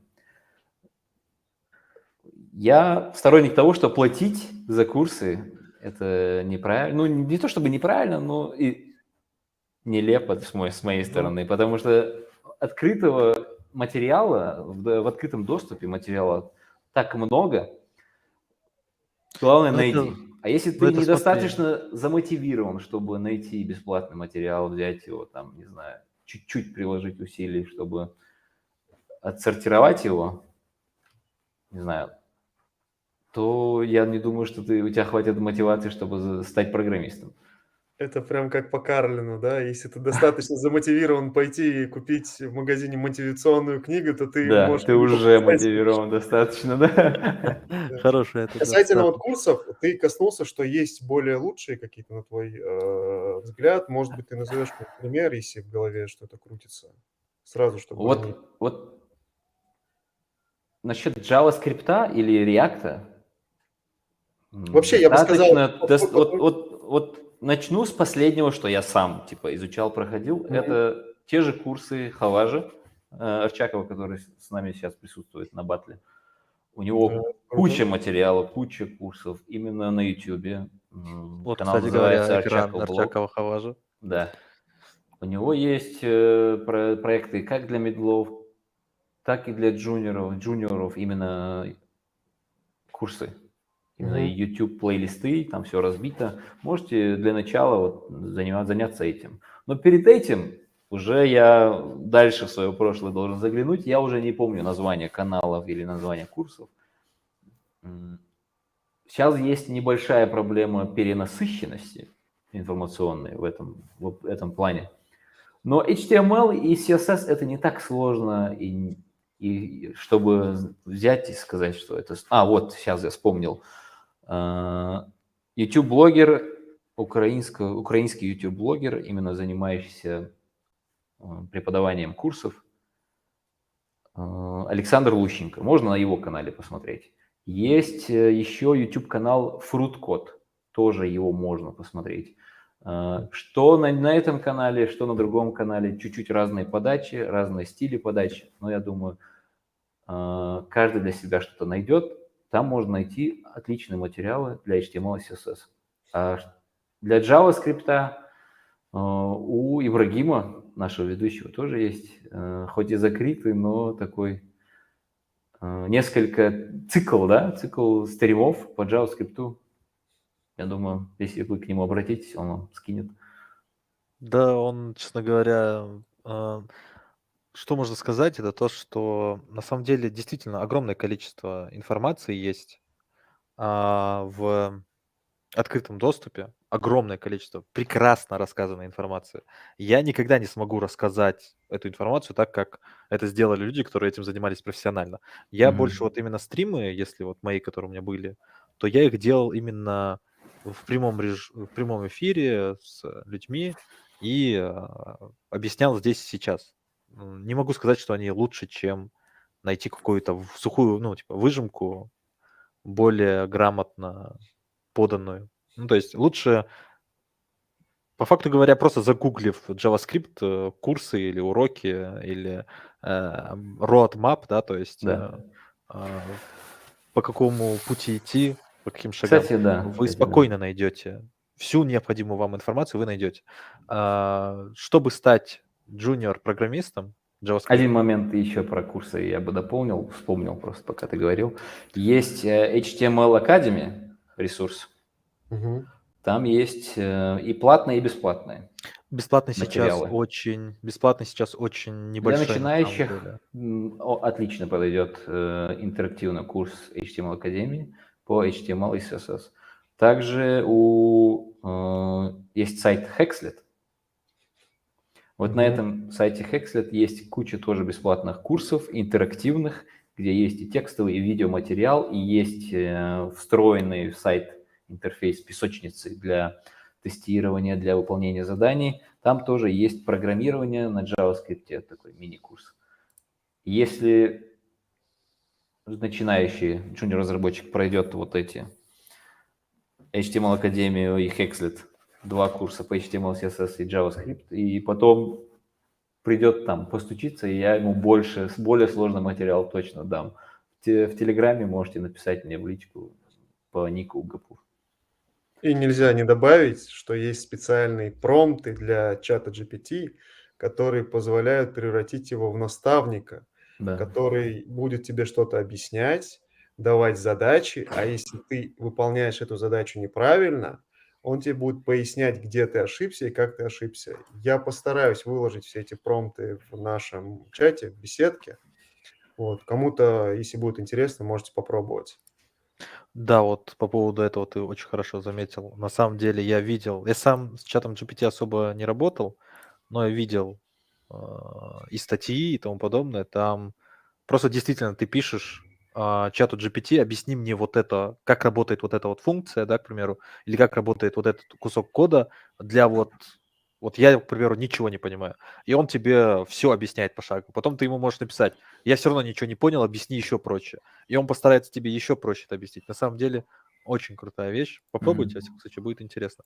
И тогда перейдем к вопросу порог вхождения на позицию джуниор. Я слышал такую фразу, как запрыгнул в выходящий поезд. Что это значит? Про гудящий поезд я сказал. Это значит просто, что, например, когда я становился разработчиком, верстальщиком, там можно было знать просто HTML, CSS.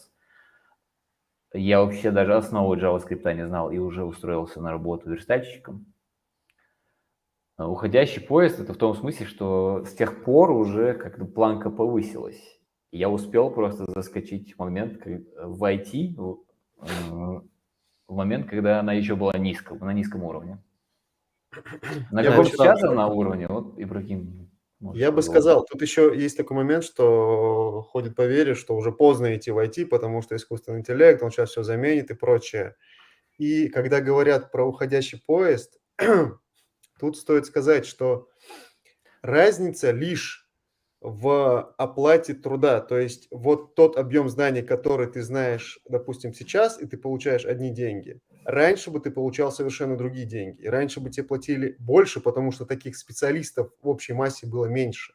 Мгм. Сейчас специалистов чуть больше, и поэтому оплата такого уровня специалиста будет чуть ниже. Но тут еще нужно смотреть, что нам предлагает ХХ.ру и какой вообще спрос на специалистов, как растет отрасль или не растет, стагнирует и прочие вещи.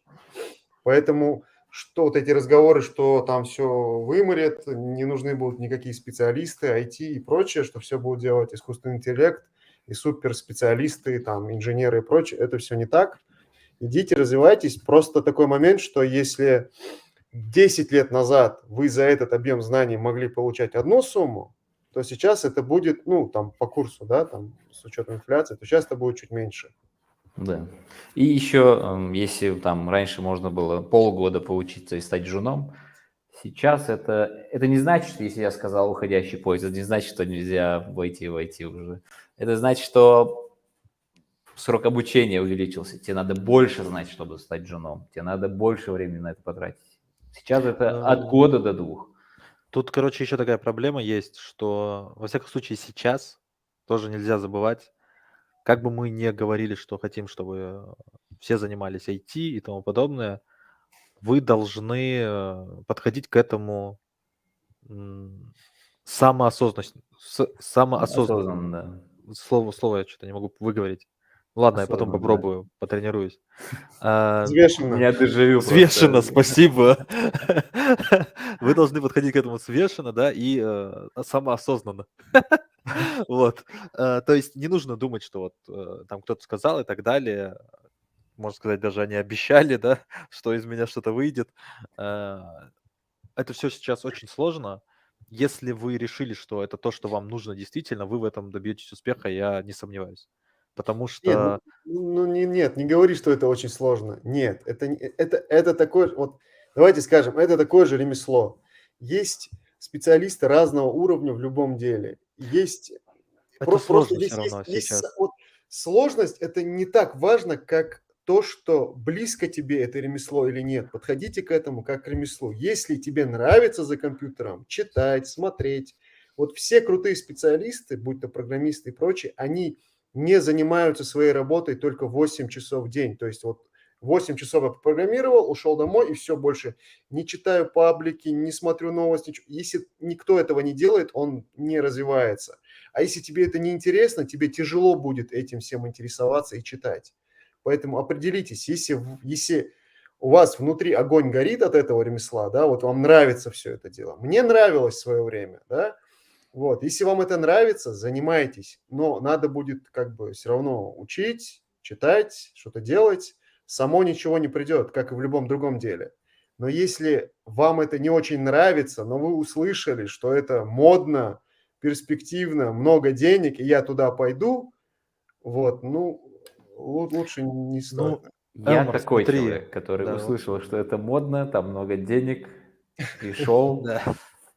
Ну, смотри, Элмарс, ты как Я раз не сказал иду все, что я семимильными хотел сказать. шагами. Да. Ты сказал Продолжи. все, что я хотел сказать, ты так немножко меня... Типа такой, отойди, ты говоришь Я вот неправильно, это я сразу, я скажу прям правильно. красный флажок услышал, вот это прям перед Да, да, глазами. да. Красный флаг, да. Я просто как раз хотел сказать, что это все равно сложно. Это сложно, потому что увеличилось время, которое тебе потребуется, и сложно сейчас, вот когда я сказал сложно, ты вот как раз тут меня перебил, сложно найти работу джуном в текущих реалиях, потому что бизнесу сейчас не нужны джуны. Во всяком случае, джуны в фронтенде там не нужны джуны. Если раньше ты мог найти 200 вакансий на джуна, сейчас даже 5 найти сложно. Ты знаешь, Людям сейчас нужны появилась медлы. другая ситуация. Раньше джун, он был очень размыт и размазан, то есть по сфере, да, там. Сейчас очень много специализаций и узкоспециализированных как бы людей.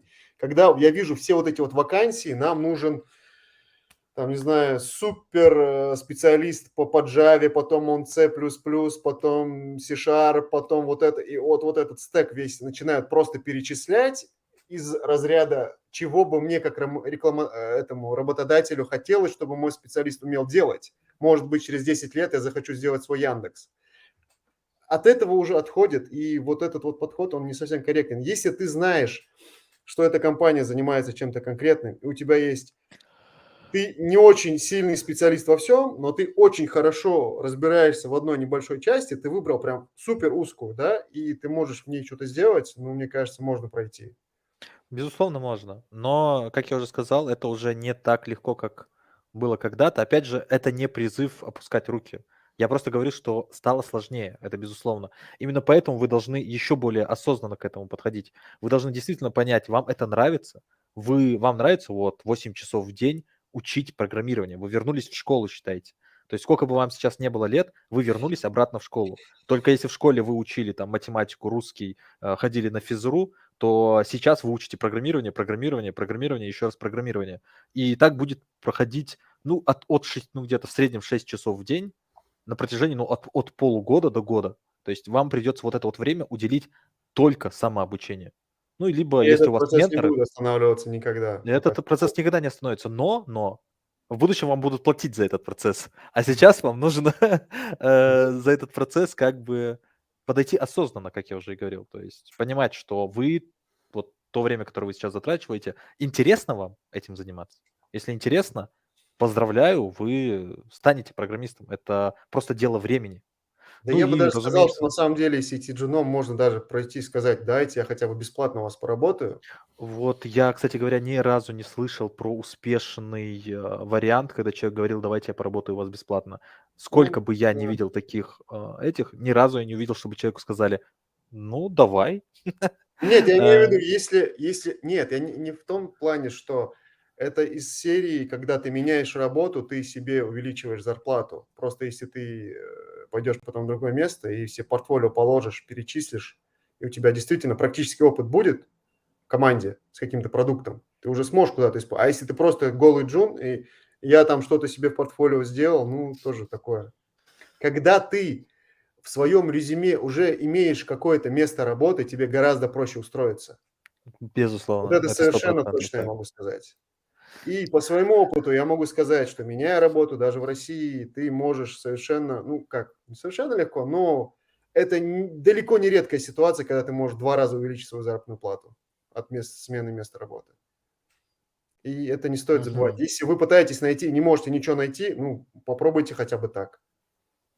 Не, я имел в виду вот то, что вот Объективно. сейчас я вижу, что Денис Сторожик и Дарумас пишут, что бесплатно начали работать, с полного нуля взяли в студию кого-то, кого-то еще потом после инвестиций, когда получили инвестиции, начали платить. Я имел в виду, что когда, к примеру, на вакансии стоит цифра «платим фронтендеру 100 000 рублей», к примеру, а ты приходишь и говоришь, а мне можете не платить, просто возьмите на работу, это отличается от того, когда вы, к примеру, стажер, люди знают, что ты стажер, и ищут, к примеру, на стажерскую должность кого-то, и Да. они тебе не платят. Это разные вещи, да, то есть я говорю сейчас о оплачиваемой вакансии, но вам платить не будут, потому что вы попросили. То есть это разные вещи.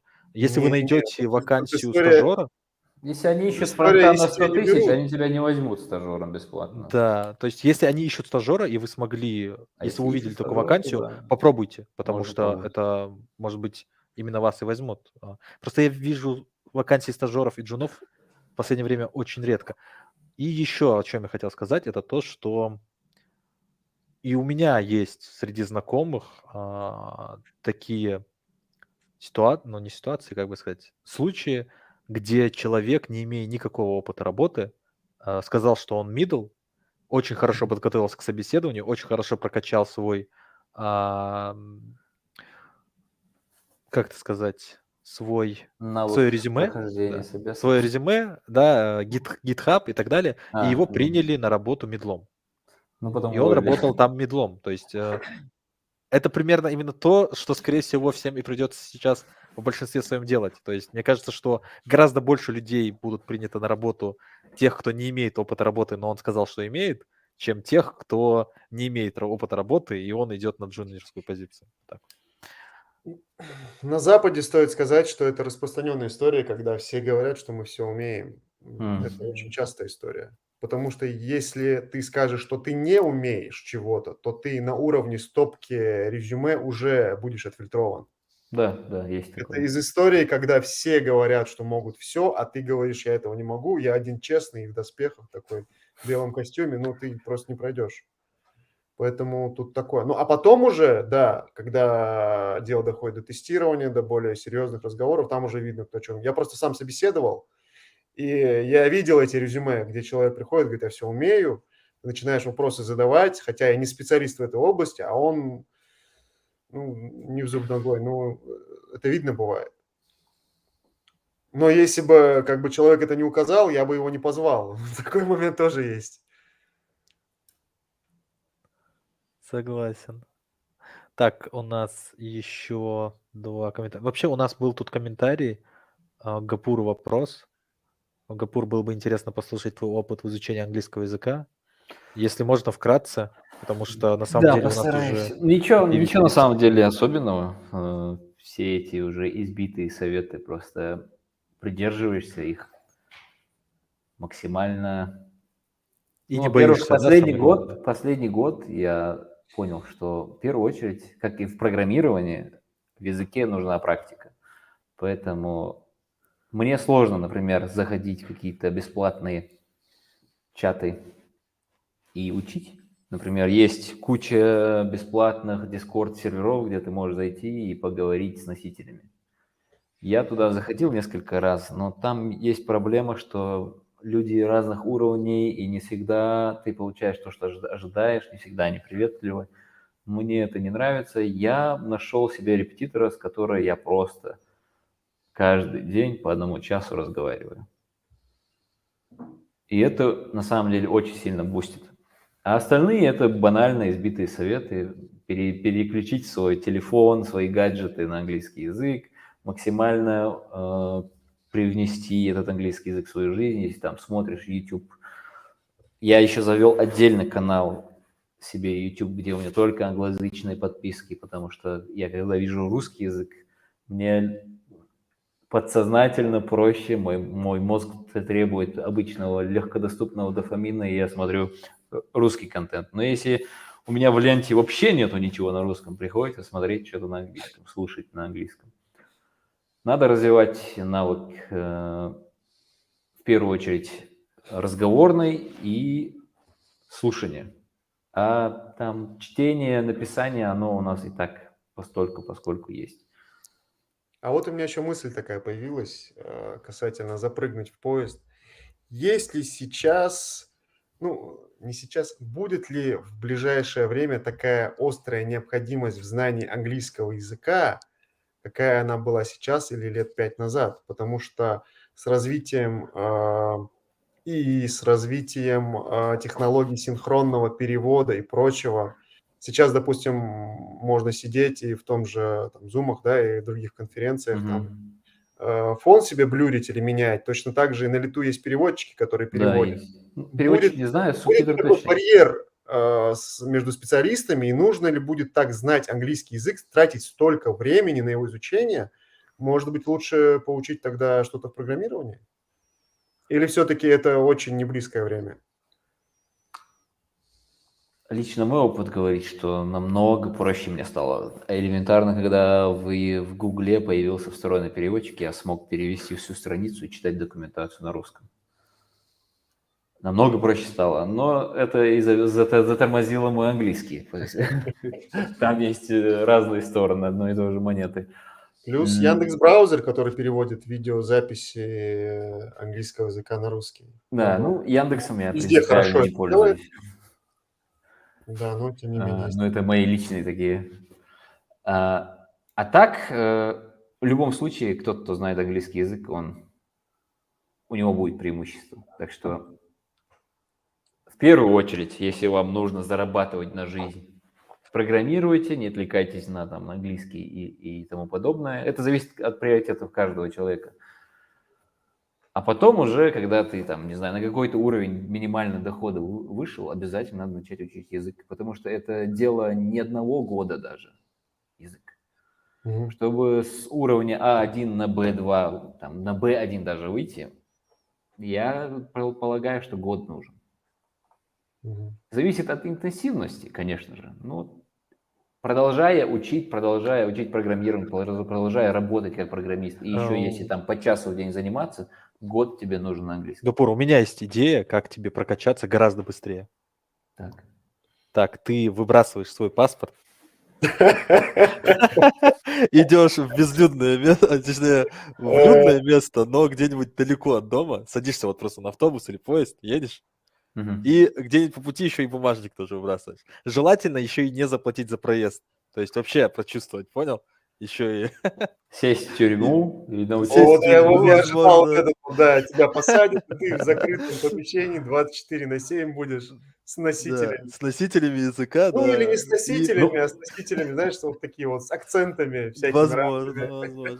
Но смотри, он еще и в такой ситуации будет, когда ему нужно будет очень быстро понимать, о чем идет речь. Поэтому его мозг будет в несколько раз быстрее Да. Я информацию еще, да, поглощать. ожидал фразы soft skills, что при взаимодействии с коллегами все-таки, умея говорить, у тебя будет преимущество. Конечно. У тебя не только по рабочим моментам, а все-таки работа предполагает и не совсем рабочее общение там что-то, да, там, как сказать, не в плане того, что у тебя там Bittrex или там куда-то еще в тудушку что-то пролетело, а там обсудить какую-то новую технологию или что-то подобное, да, где термины могут быть специфическими, где тебе такой переводчик может накосячить. Мгм. Да, кстати, они все равно косячат, эти переводчики. Пока да, но я думаю, в будущем это все будет уже, то есть касаться контекста. Да, вот человек, он же умеет определять, когда ты говоришь слово там ключ, да, это речь идет о ключе от замка или это там источник там или вода там. Поэтому Мгм. также и обучиться контексту. М. Так, что-то, ага, Stack Overflow. Ну, смотрите, у него уже какой-то функционал тут добавляется. То есть это уже вторая страница, да, описание книги. Да. Как быстро с Hello World, да, у него уже тут обрастает все функционалом. Но Да. все красненькое, меня это пугает. Ага, вот, поправлено, поправлено. К сожалению, у Дмитрия опять не работает демонстрация экрана. Я хотел посмотреть, успел ли он после нашего диалога добавить функционала к своему приложению. Ну и на Swift все равно посмотреть любо-дорого. А, Так, и давайте пока пауза небольшая, почитаем еще комментарии. А, Так, сейчас все меняют формат собесов сильно из-за чат GPT. Честно говоря, ни разу с этим не сталкивался. В целом, так вот, такой совет от Дениса Сторожика. В целом, я бы посоветовал еще парням, кто начинает вписываться максимально в комьюнити, чаты, группы, какая-то такая движуха. Если есть вакансии стажеров, джунов, они улетают моментально по знакомым. То есть говоря, это на самом деле неплохой совет, потому что действительно комьюнити вот программистов, оно такое, там все через руку идет. То есть знакомый может сразу же очень быстро узнать о том, что появилась какая-то вакансия у него в компании, и в первую очередь предложить своего знакомого пройти, ну, чтобы его прособеседовали. И даже есть в компаниях такие, как это сказать, а, вещи, как предложи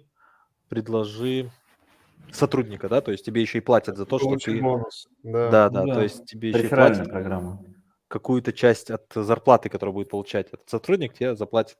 Ну, Там, а, по-моему, чаще всего одноразовое Единоразовая вознаграждение. выплата в Да, начале. Скажем, это Возможно. расход на единоразовое. людей, которые занимаются подбором. Они же, как правило, нанимают тех, кто ищет, да, если Мгм. своего там HR-отдела нету. Вот. И зачастую, да, те деньги, которые они платят им, они могут заплатить сотруднику. Это было у меня в компании еще в 2006 году, поэтому это очень распространенная история. Да, поэтому если вы действительно хотите погрузиться в в IT, так скажем, то попробуйте действительно в какие-то чаты, группы. Но опять же, мне кажется, это не так-то легко, наверное. Но я просто не особо активный человек, наверное.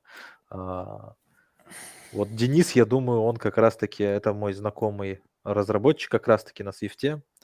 А, Он как раз-таки, по-моему, таким образом и нашел работу. Создают они мусульманскую соцсеть для знакомств, по-моему, не помню точно, исламскую соцсеть. Где, кстати говоря, у них используется, по-моему, хотя я не знаю, могу ли это рассказывать, в общем, используется у них там искусственный интеллект как раз-таки для того, чтобы фотографии и текст на харамные вещи проверять и не допускать этого. Такая интересная задумка у них, да, такой этот. И вот он как раз-таки является джуном в этой команде. Так, кодить не Вот, еще что у нас?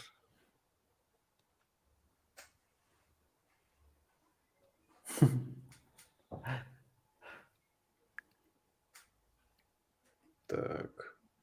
Ну-ка. Так, ага, по своему опыту, что не всегда кумовство приносит пользу. Мне не смог даже лучший программист Северного Кавказа, говорит Рамучи ТВ. Ну, что поделать.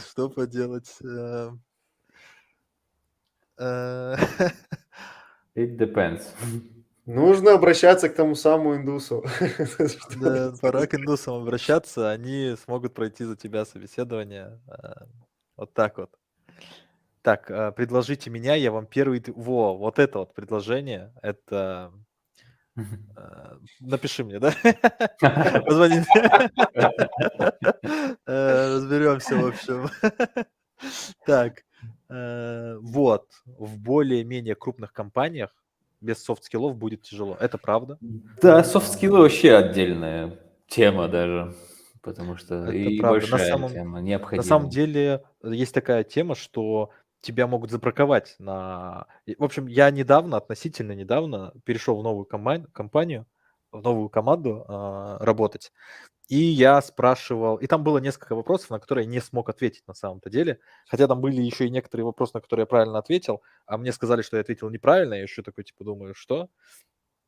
Потом загуглил, и оказалось, я все идеально ответил. Но это уже другая история, это уже вопросы о собеседованиях на самом деле. Но я потом спросил у этого человека, типа, а по какому, мне действительно было интересно, по какому критерию ты выбирал, кого взять на работу, а кого нет. И он мне сказал, что ты, наверное, не поверишь, но 90% настолько ЧСВшные были, настолько много о себе типа думали, что я понял, что мне будет с ними некомфортно работать. Понимаешь? Да. То есть он просто подумал, что зачем мне нужен. А ты, говорит, если где-то что-то неправильно, да, сделал даже, ты рассуждал и признавал, да, к примеру, это. То есть я понял, что, заниматься код-ревью и тому подобное мне будет с тобой комфортно.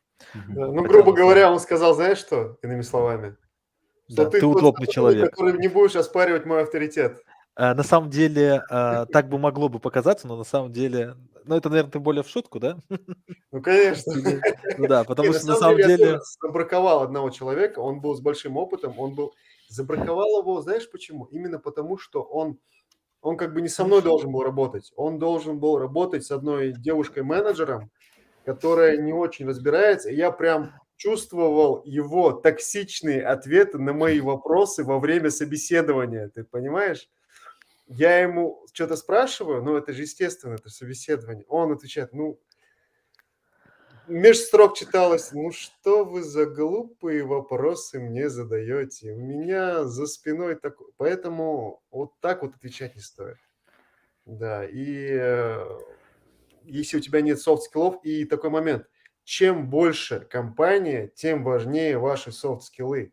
Потому что если компания маленькая, там крайне важны хард-скиллы. Ты должен сделать это. Если компания большая, там много людей. Если ты где-то что-то не вывозишь, другой как бы там еще есть люди, которые смогут что-то сделать, они как-то решат этот вопрос. Но если ты не будешь в жире или где-нибудь в Битриксе 24 вовремя ставить галочки, то это будет проблема. Да, это на самом деле очень важно в этих вопросах ответственным быть. У меня с этим трудности. Ненавижу дедлайны, ненавижу оценивать сроки. Да, но это очень важно для крупных компаний, потому что они планируют. Мгм. Ты Да, выставляешь согласен. срок, они как бы тебе забывают, срок подходит, они тебя вспоминают, а ты, если, допустим, просто посчитал то же самое чистое время занятия этой задачи, а еще другие могут прилететь или еще что-то, и там непонятно почему. Я, кстати, встречал очень многих людей, которые сразу на 2 умножают время.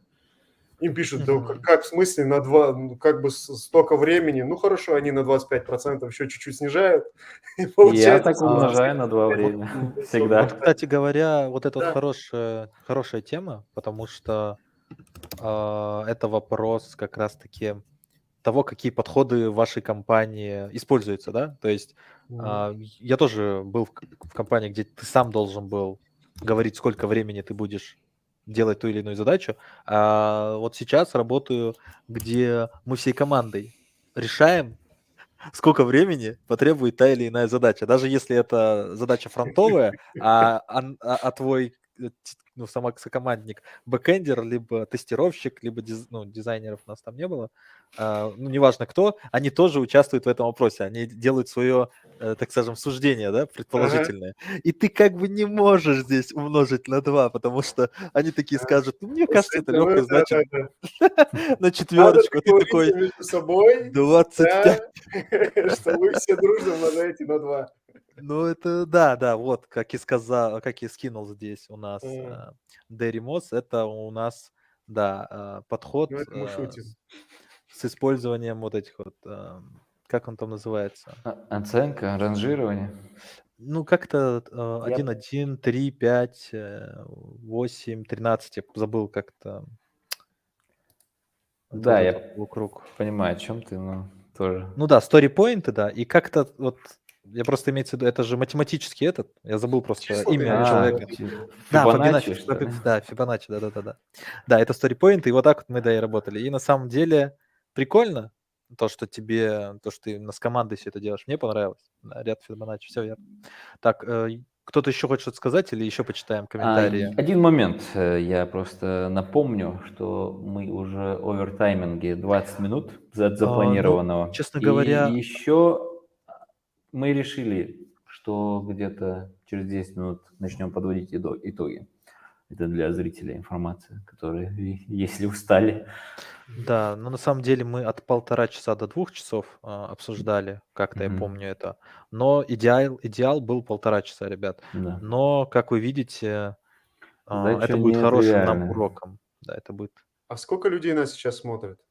Нас сейчас смотрит 21 человек. Это В даже больше, пике, чем было, да? Или нет? в Или Пике пике, было в 30 с чем-то. пике было 30 с А. чем-то, да. Ну, все А. равно, это же столько часов. Это прям... Да, молодцы, что... Да, Поэтому и много хочется побольше общаться с людьми, которые пишут. Сколько еще будет длиться соревнование? Будет длиться еще минут 10, думаю.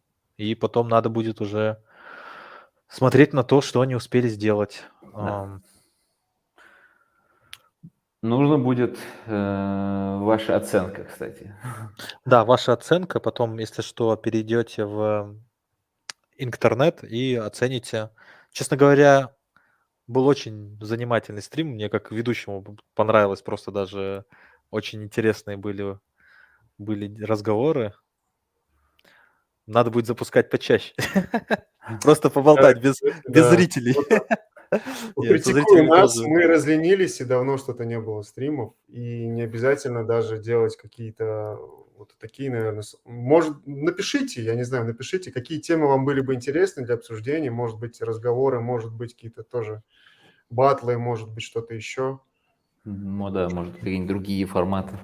Да, у меня была идея, я хотел взять интервью у товарища, который, кстати, в Великобритании, вот я про него говорил, который там работал, как он устраивался, а эта история очень интересная была, он туда, и как именно бывший SEO-специалист подошел к подбору работы, это там прям...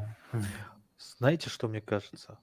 Может быть, мы все-таки схватим Берда под конец нашего стрима и немножко с ним поговорим? Что думаете? Будет хорошо. Потому что уже конец стрима, дизайнеру так слово не позадавали вопрос. Где Берд? Давайте напишем ему. Берд, выходи на связь.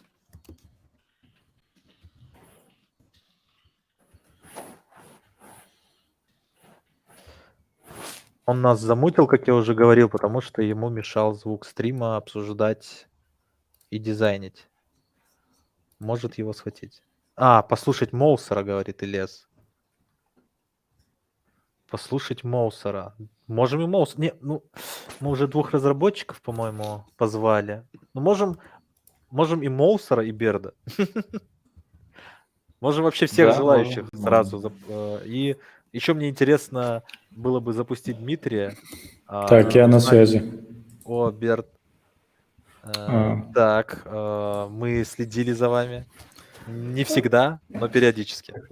Как ты оцениваешь, насколько ты процентов смог завершить свою идею? Ты вот этот вопрос мне каждый день мой работодатель задает. Не показывай ему главное, то, что ты за эти Нет. 2 часа успел сделать, потому что, Умножай время на 2, Берт. да, умножай время на 2. Но не знаю, просто идей очень много, море идей. Может вот это добавить, может то добавить, может все добавить.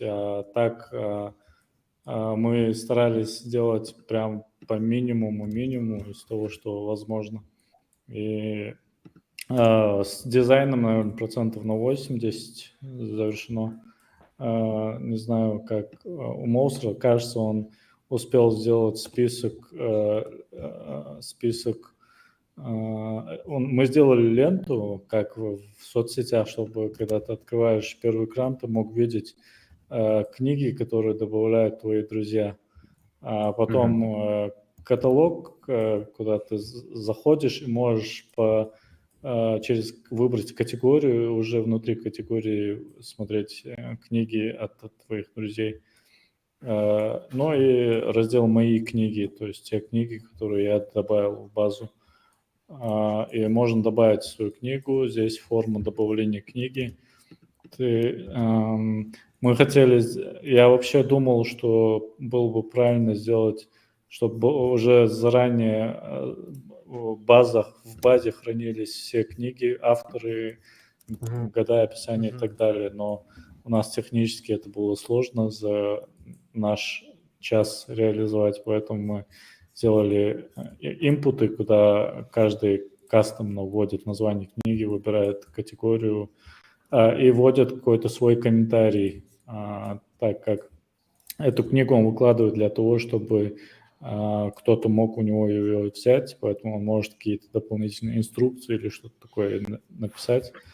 Вот эта страница самой книги, здесь больше, здесь детали, автор, категория, дата добавления, пользователь, комментарий пользователя и кнопка «Попросить книгу» у этого пользователя. То есть вот. А предусматривается ли у тебя бартерный обмен здесь? Ну, так-то можно много чего сделать. И marketplace, и бартерный обмен. И чат можно добавить, да? Да. Я не знаю, у тебя есть еще 10 минут, Вер. Можешь это добавить. 2 вопроса хотел бы задать. Были какие-то референсы? Может быть, ты какие-то выбрал для себя приложения или сайты, которые понравились, и от них отталкивался? Не, у меня вообще не было времени какие-то референсы открывать, что-то искать. Я просто сразу из головы на ходу все делал, потому что... Второй вопрос. Смотри, ты сказал, что вы хотели сделать базу, где есть все книги. Очень крутая история, но только я не совсем понял, как это, в принципе, реализовывать. Это вы по номерам ICB, вот это вот, который в книгах есть? Ну, может быть, возможно, откуда-то импортировать базу книг, но и сделать, помимо того, что ты можешь выбрать из базы, есть какие-то редкие книги, которых нет в базе. Ты, когда выбираешь книгу, допустим, можешь добавить свою книгу или там другая книга или что-то типа того, и ты уже кастомно вводишь, добавляешь базу, пополняешь базу. Сейчас, открывая практически любую книгу, можно найти, там вот этот код есть, да? И CBN, да. Я так полагаю, вряд ли кто-то будет по коду искать книгу. Ну, там, скорее всего, обложки не будет. Да, я понял, да. В общем, вот так вот. Но базу могут администраторы этого сервиса, они могут сами вручную, как минимум вручную могут пополнять, добавлять обложки и так далее. В общем, вот так у меня.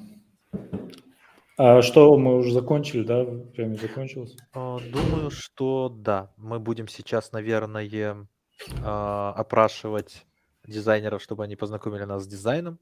Спросим у программистов, что они успели за это время сделать. И будем закругляться. Либо будем закругляться сразу. Просить проголосовать. Проголосовать Сейчас тоже. Магомед Чапанов опубликует опрос в беседке форума. Ну, Там давайте будет тогда проходить. перейдем. Может быть, у нас Ибрагим Азиев, он нас слышит? Нужно в Да, личную. да, слышу. Вот, Ибрагим Азиев. Я перехожу на твой стрим. Можешь, вот у тебя на самом деле, как сказал Ибрагим Аушев, твой соратник, красивый дизайн, выглядит интересно. Можешь рассказать именно по функционалу, что у нас здесь предусмотрено? Да. Так. В общем, концепция такая, что у каждой книги есть свой статус, где она находится в данный момент. То есть, допустим, я книгу вношу в базу какой-то, то есть, и она закрепляется за каким-то местом. Она находится в каком-то кафе, либо кто-то ее читает. То есть у нас есть какая-то общая база книг, у нас есть книги, которые мы читаем. То есть если начать по порядку, если на главном экране, я сделал иконки главное, я читаю библиотека, локации, чат. Ну, то есть понятно, да, тут что к чему. Вывел популярные книги, которые часто читают. Если мы нажимаем на какую-нибудь книгу, у этой книги появляется статус. Вот я выделил фрейм, если вы чуть дальше пройдете. Да. Чуть-чуть, если можно, увеличить. Да. Ага. Вы же за экраном следите, я понял. Да, Короче, у книги есть статус, где она находится, кто поделился, доступна она или недоступна. Ты можешь посмотреть, ты можешь попросить взять эту книгу. Вот если она у тебя, ты можешь ее, соответственно, оставить. Дальше, если вот ко второму экрану идти, моя полка – это книги, которые в данный момент я взял, я читаю. И, ну, как бы, понятно. Общая база, книги, общий список книг, которые есть в системе. Там можно фильтровать по алфавиту, по расположению. Понятно, времени много не было, то есть какие-то мелочи там не проработал. Вот. И у каждой книги свой статус, соответственно, можно ее взять или не взять. Так, здесь мы уже были. Локации. Все локации, где мы можем посмотреть, которые есть в системе, то есть заранее эти локации, наверное, как-то регистрируются. Но даже, в принципе, когда ты вносишь одну книгу, эта локация автоматически появляется уже в приложении. Вот. И тут показано, сколько книг в этой локации находится. Это, на самом деле, очень крутой функционал. Дальше ты можешь общаться с другими читателями, да, кто где оставил какую-то книгу, ты можешь с ними... Но я экраны чата полностью не проработал, но, в принципе, тут, я думаю... Но он предусмотрен, да. как я и говорил, чат нужен, да? Да, то есть, в принципе, понятно, это там общий паттерн будет. И ты можешь оставить книгу какую-нибудь... Возможно, тут стоило еще какие-то детали добавить, но, в принципе, понятен, что ты название книги, автора, и где ты эту книгу оставляешь, и ну, как бы делаешь отметку, что ты оставил эту книгу там, и она уже появляется в базе. Блин, прикольно, на самом деле. Я бы Тут даже стоит отметить, что задумался. для товарища сокомандника, который на бэке, задана очень сильная планка. Да. Да. Слушайте, я бы на самом деле задумался о реализации подобной. Это звучит очень классно. Ну, это принцип классического буккроссинга, но если делать приложение, мне кажется, такой функционал, он как бы логичен. Да, мне тоже кажется. Прикольно сделано. Красавчик. Ну и такое название мы придумали с Иброй, Аббат, это с ингушского. Да. И такой логотип заглушка такой временный. Креатив по всем фронтам. Да. Ну, короче, тут красиво сделали. Согласен. Не знаю, заработаете ли вы звание «молодец», но звание «красавчик» вы уже заработали. Да, красавчик вы заработали. Ну, все, можно теперь спать ложиться спокойно. Так, у нас остался еще один дизайнер.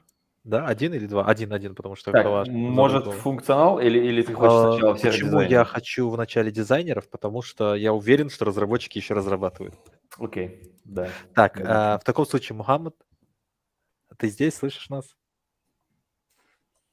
Да, слышу. Так, сейчас найду твой стрим. Вот он. Так. Даже, знаешь, вот я начал делать, и получается у нас функционал, и все максимально минималистично. Заходишь, Ага. здесь популярные у нас идут, и также навигация главная, библиотека, профиль. Вот. Так. Здесь также поиск, рейтинг книг, Ну, и за мангу уже лайк. да, вот. И дальше у нас, ну вот, описание книги идет. Здесь должен был быть профиль, но я как не успел, да, Мгм. только он должен быть, и все. Ну и в профиле будут отображаться книги, которые у нас там приобретены или еще что-то. Вот единственное, я не понял, это онлайн-магазин или же что это. Из-за этого здесь нету такого, что что-то можно купить. Ты читаешь и все. Мгм. Ну, и в профиле там у нас, по идее, должна быть отметка или раздел, где можно добавить книгу, где можно с друзьями поделиться. Но его пока нету. Там скорее кнопка не купить должна быть, наверное, а попросить, да, и у того, кто читает. Да. Читайте, вот А, я блин, написал на читать. самом деле хотелось бы даже уделить время на то, чтобы обсудить с тобой про опыт, чем занимаешься и так далее. К сожалению, из-за того, что не хотелось отвлекать дизайнеров, а время очень быстро пролетело, я хотел именно тебя позвать поговорить с нами. Жаль, что не получилось. Надеюсь, что ты будешь в следующих подобных турнирах участвовать, чтобы я обязательно тебе, либо я, либо кто-то другой позвал тебя на обсуждение. Отлично. Да, Ну, буду, дизайн да. дизайн выглядит неплохо. Я так понимаю, это твой первый опыт подобных баттлов? Ну да, мобилку я очень давно не делал, и из-за этого вот тут пропорции идут именно для веб, вот десктопной версии, для ноутбуков, компьютеров, хотя выбрал-то iPhone. Ага, да. Ну, iPhone выбрал, потому что у тебя как раз твой старший товарищ разрабатывает на iOS, да? Да. Так, все, отлично. Выглядит Получается, кто-то хочет что-то добавить или переходим к разработчикам? Мне вот интересно, почему оператор Turkcell? Ты в Турции?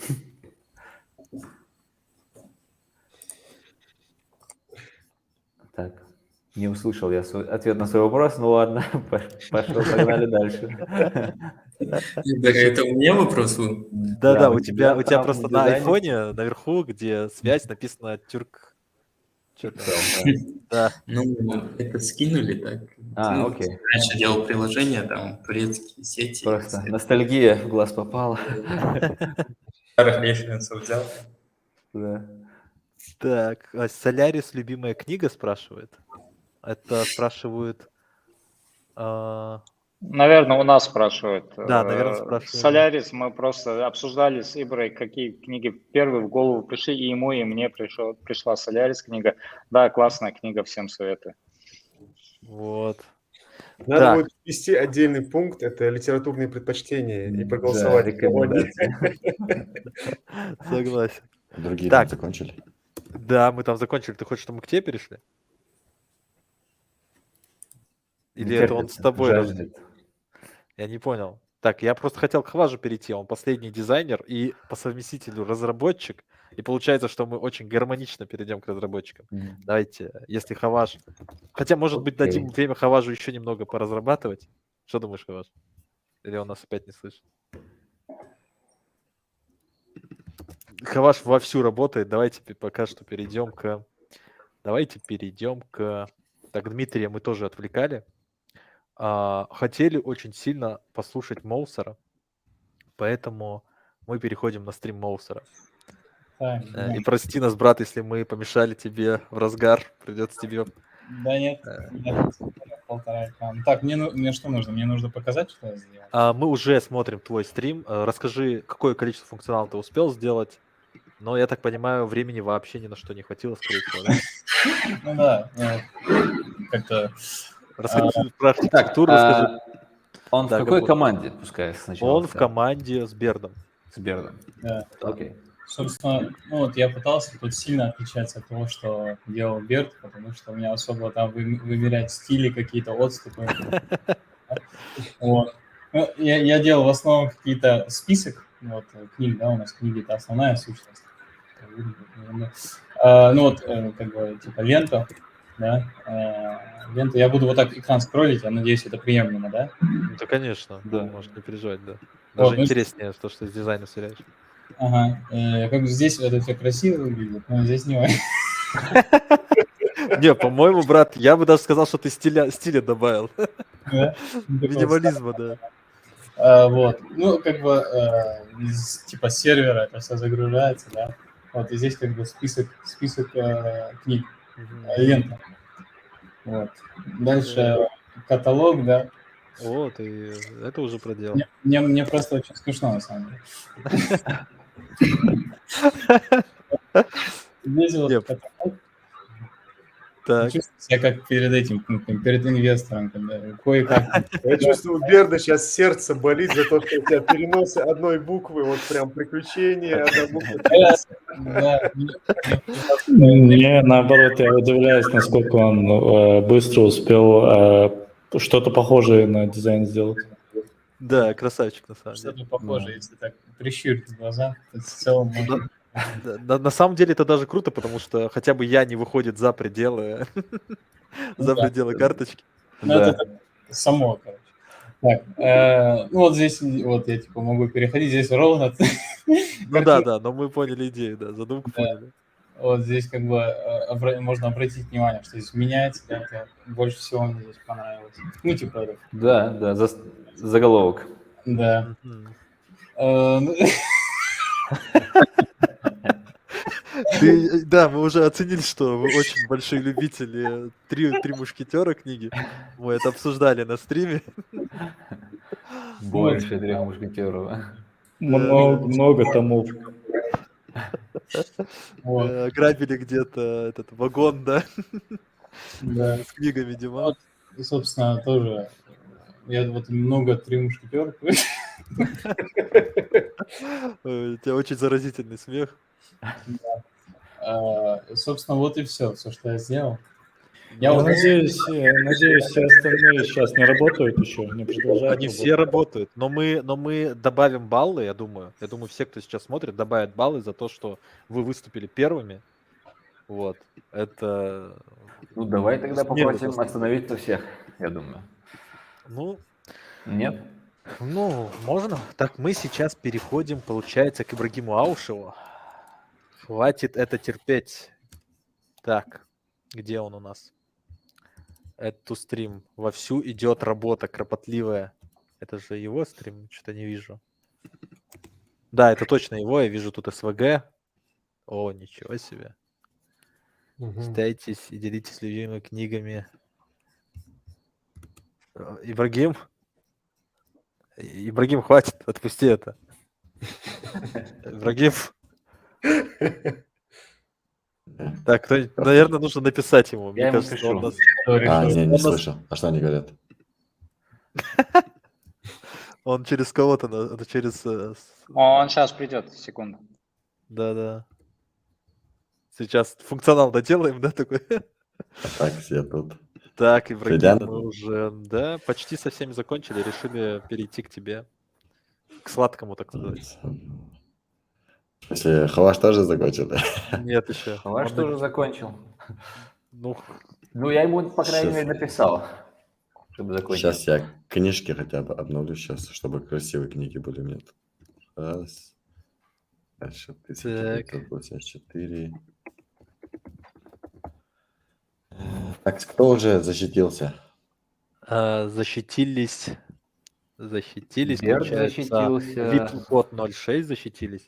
И Да. теперь твоя очередь. И- Ага. Сейчас я готов. Следующим у нас будет, думаю, Дмитрий, а потом Хаваш. Ставим его на самое сладкое. Сейчас.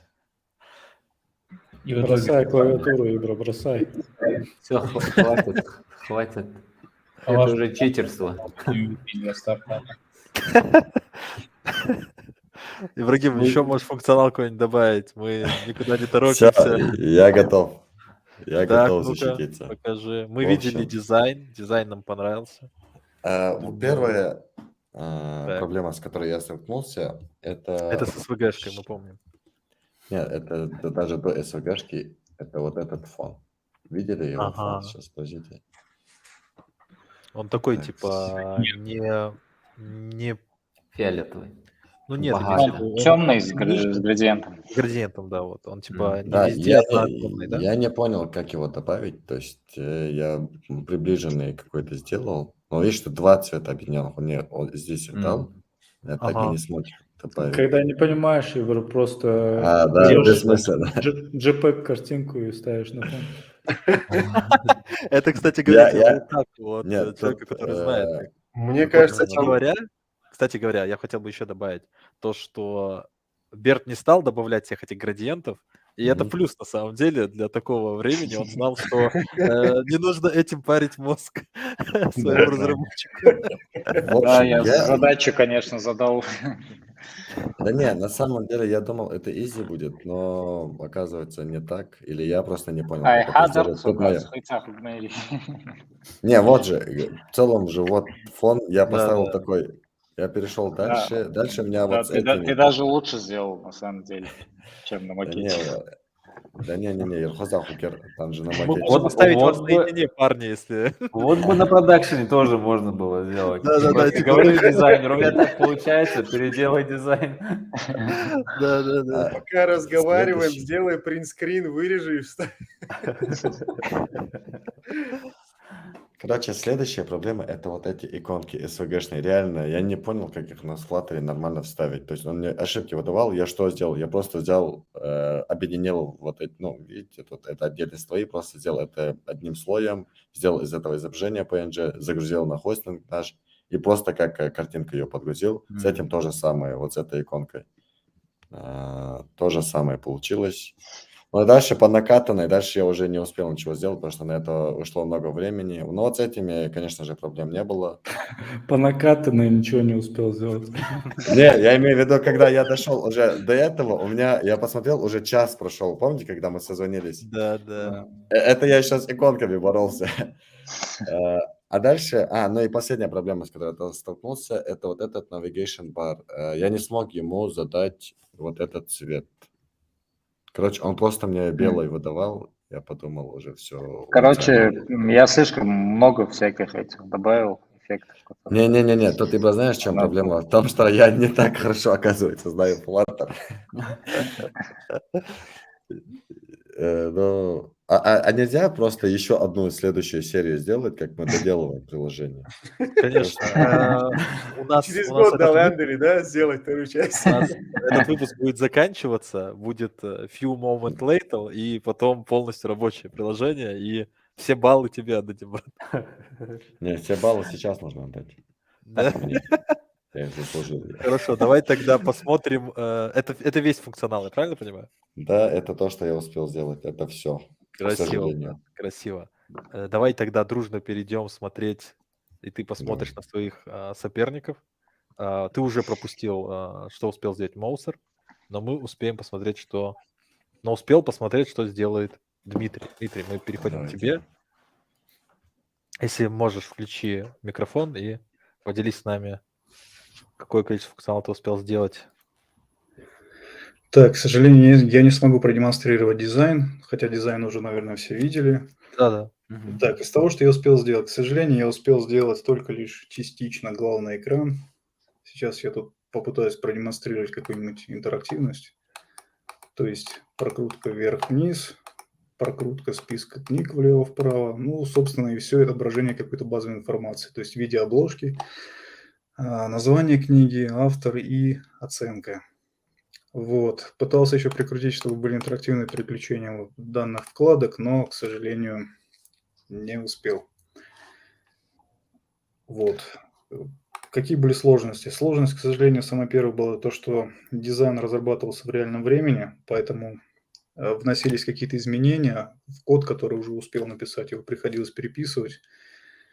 Вот. Но, тем не менее, я считаю, что дизайн просто замечательный, и мне было очень приятно работать с моим напарником, и я надеюсь, что это не последнее наше сотрудничество. Да, дизайн действительно Потрясающе. приятный. И на самом деле ты зря на себя наговариваешь. Ты много что успел сделать. Ну, нужно Да, признать, что задание все-таки было немножко сложноватое. И, это не странно, что никто из нас не успел что-то толковое сделать. Да, мы все остановились. Возможно, стоило остановиться на одном экране, максимум на 2 экранах, да? И, это мы обсудим уже, наверное, позже. Я думаю, какие-то выводы мы сделаем. То, что дизайнеры показали себя во всей красе, это бесспорно. Я думаю, за 1,5 часа вы показали очень-очень хорошую работу, очень крутую. Но, как вы видите, разработчикам нужно больше, чем 2 часа. Мы обычно за это время один баг какой-нибудь поправим, а тут от нас требуют сделать Да. 10 страниц дизайнерских трудов. Как это Но неудивительно, но кодить дольше, да? да, но кодить дольше, ребят, так что придется с этим смириться. Я Теперь вы обычно это знаете. 2 часа трачу на преодоление прокрастинации, так что вы сделали очень Да, много. да. К слову говоря, задача, которую я предлагал, она была с учетом того, что требовалась всего 1 страница. Саму задачу я вам рассказывать не буду. Возможно, она будет на следующем голосовании, Да. если будет еще одно такое мероприятие. Но там не было Я говорил изначально, что целое приложение, наверное, не стоит делать. Может быть, сосредоточиться на каком-то конкретном функционале. Но, думаю, дизайнерам было бы скучно. Думаю, это было бы интересно программистам, но дизайнерам было бы скучно там. Не очень сложное задание в плане дизайна. Но на Так, самом деле дизайнерам тоже есть чем заняться. Даже над одним экраном можно долго работать. Мы просто накидали сейчас, а можно мгм. его прям довести, чтобы все компоненты, и отступы, и сетки, все это было отлично. Хорошо, Тут такое другая случае. сложность, потому что дизайнер, если будет час рисовать, а кодер час кодить, в последние минуты дизайнер решит поменять иконки там, или сделать фон другой, там, градиент, и А кодер... а это покажет хорошую командную работу, между Тут, прочим. может Это быть, тоже стоит можно сделать оценить. какую-то последовательную часть. Грубо говоря, в начале дизайнер рисует, там какой-то таймер у него идет, таймер останавливается, потом кодер подключается, начинает кодить. То, что А можно сделать дизайн-систему на токенах, когда ты в фигме что-то меняешь, чтобы сразу же моментально в приложении это тоже менялось автоматически. Но это В уже смысле, так другая можно история. сделать? Да, вот есть дизайн-система, где используются токены. Ты синхронизацию делаешь с фигмой, с твоей дизайн-системой. То, что ты меняешь в фигме, оно автоматически меняется в коде. То есть это это очень... не функциональная часть, правильно? Это просто так, декоративная. Фронт-энд. Ага. Да, UI. Ну, не Слушай, только это декоративно, интересная да, тема, больше. надо будет почитать об этом. Очень круто, что ты об этом рассказал. Но я думаю, что хорошая идея то, что, насколько я помню, это у нас подал идею Элмарс, да? Что вначале дизайнер делает, а потом программист. В таком случае мы бы могли с дизайнером побольше пообщаться, а потом уже с программистом. То есть сделать это последовательно. Тогда у нас бы эфир занят был бы общением и вопросами, интервью таким скажем. Хорошо, сейчас мы переходим к Хаважу. Напоминаю, он занимался сразу 2 делами. Он вначале делал дизайн, потом уже разрабатывал сам функционал. Параллельно Хаваж, делал стрим у себя на канале. да, да. И на бусте контент. Так, В Хаваж. общем,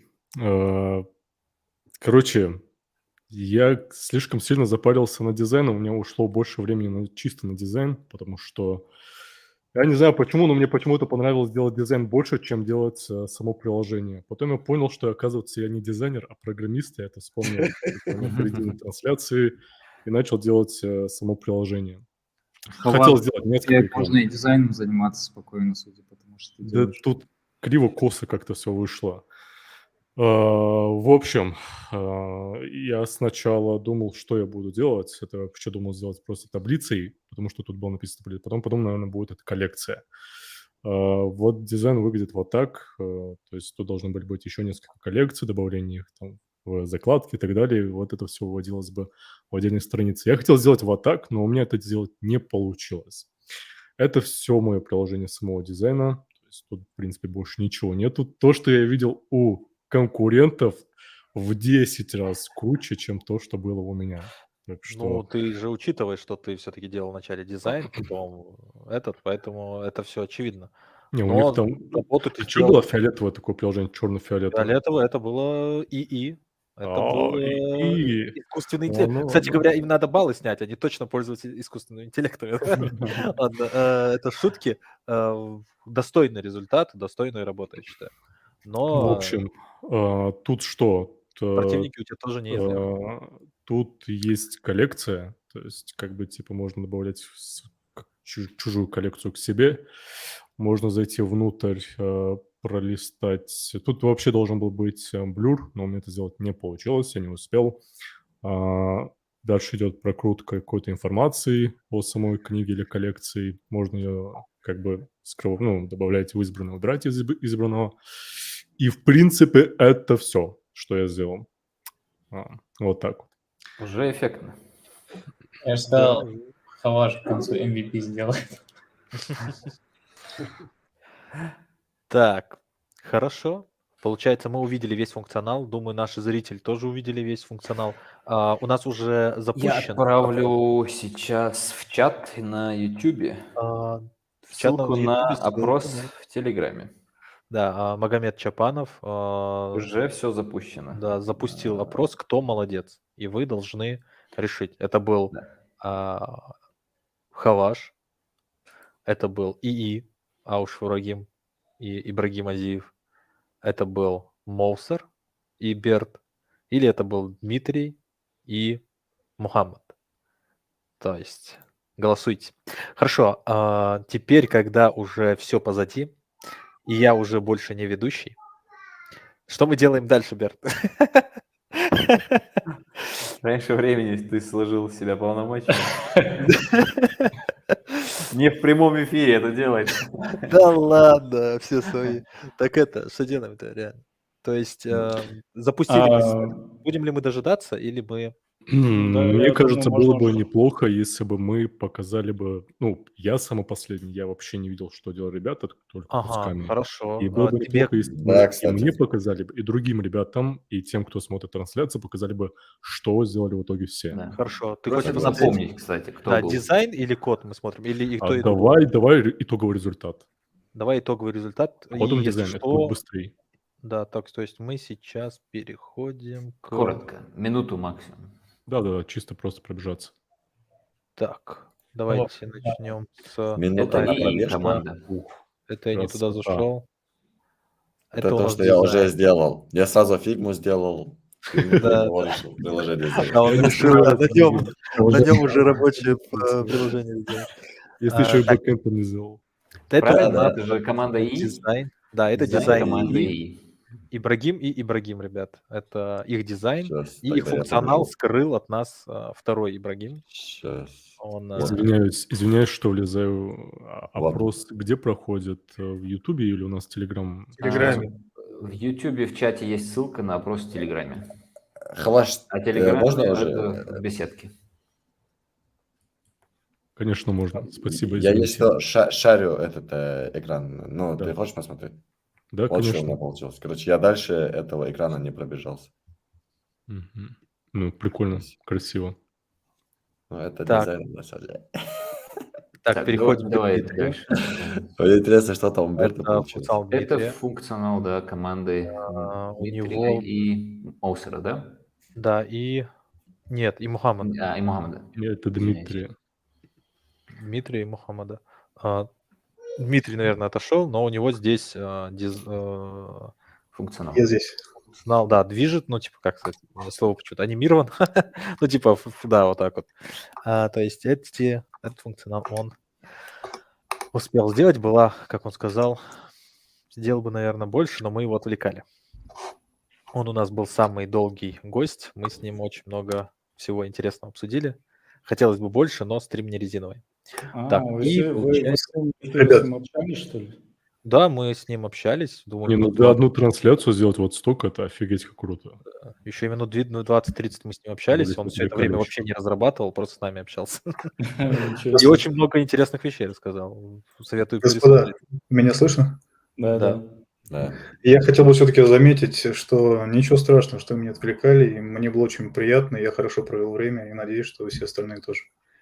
Да, спасибо. Бесспорно. действительно, очень весело было и Взаимно. интересно.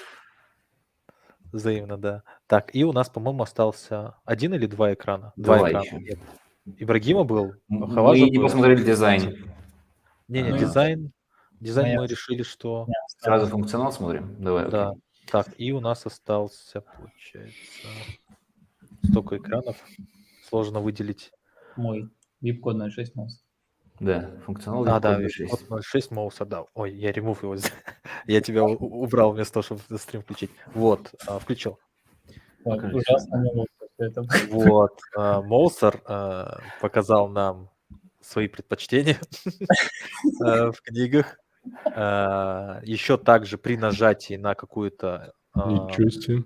да, на какой-то, как это говорится, Каталог. Да, это категорию, да, на какую-то Категория, категорию у него в шапке появляется эта категория, я так понимаю, это такого рода фильтрация. Да, Да. это очень сложно было здесь. Давай. Нет, Да, ну, и вот последняя вкладка, там нас ждет Да. сюрприз, да, это «Три мушкетера». Мы, сколько можем, раз я прочитал «Три мушкетера», но это не- да, можете здесь все это. Ну, это уже личный, да, коллекция, да? Все это вот за час, это, 5 часов назад. это. Но, думаю, можем посмотреть напоследок и на дизайн Берда, если кому-то интересно. Потому что он есть у... Сейчас так, вот так вот. Вот так выглядел дизайн Берда. Вот так вот. И в конце посмотрим. Вот так вот. Эм, Да. А можно вопрос? Можно вопрос? Да. Я вот, мой коллега-дизайнер, он сначала делал дизайн, а потом уже как бы я начал делать разработку. А как у вас происходил процесс? То есть вы параллельно делали работу? То есть, получается, дизайн делался, и, например, Моусер там... Не, мы вначале обсудили базовый функционал, потом обсуждали, что из того, что мы обсудили, в принципе, возможно в рамках эфира реализовать. Накидывали разные идеи, отсеивали то, что слишком сложно. И потом я сделал быстрый черновик, Моусер начал реализовывать это. Я начал стили какие-то пытаться накладывать на это. То есть вы вначале вели обсуждение, потом уже черновик и Да. разработка. У нас больше времени на обсуждение ушло в начале. Ну, нормально. Наша команда не была такая организованная. Мы с Иброй практически ничего не обсуждали, я смотрел дизайн, что он делал. Ну, мы примерно накинули идею. Но мы Я концепцию сразу видел, что вначале обсудили, чтобы вот в соответствии с заданием, какая должна быть концепция, и дальше каждый сам начал свою работу. Не, ну, на самом деле, вот смотря на вот на этот вот дизайн, можно сказать, что это уже полноценное приложение, то есть его реально можно запускать. Через фигму? Можно попробовать через фигму. Просто фигма рисует. кнопку Блин, все, ладно. вот же. Вот запуск. Приложение, да, работает уже. Мы набираем команду для реализации этого приложения. Заплатить не можем, берем в долю. Так что пишите в личку. Так. Хорошо, это мы все обсудили. И на самом деле уже 22 голоса есть в опросе. Будем ли мы... В какой момент мы будем вообще принимать оценку? Что думаете? Я думаю, можно уже какие-то результаты посмотреть в Телеграме и предварительно в эфире озвучить, кто выиграл, потом после эфира может быть уже окончательный результат через час после того, как большинство людей проголосует, уже опубликовать результат в самом Телеграме. Что происходит? Кому-то выдали зарплату. Это в демонстрации увидели, да, или что? Играем голоса. Я пропустил что. Так, хорошо. В таком случае руководите. Дальше мои полномочия все. Я не знаю, что делать дальше. Рассказывайте. Не, тут можно, очевидно, уже подводить итоги, потому что, смотря, если сделать демонстрацию Телеграма, то... Давайте еще раз пройдемся.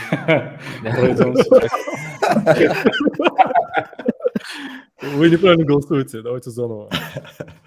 Пройдемся по дизайну. Я, честно говоря, даже не вижу результатов, потому что я не голосовал как ведущий. Я вижу, что 25 голосов, Ты Так, выигрываешь. я вот шарю экран. Вот так. Можешь вывести, Ибрагим? Да, я увожу. Вот.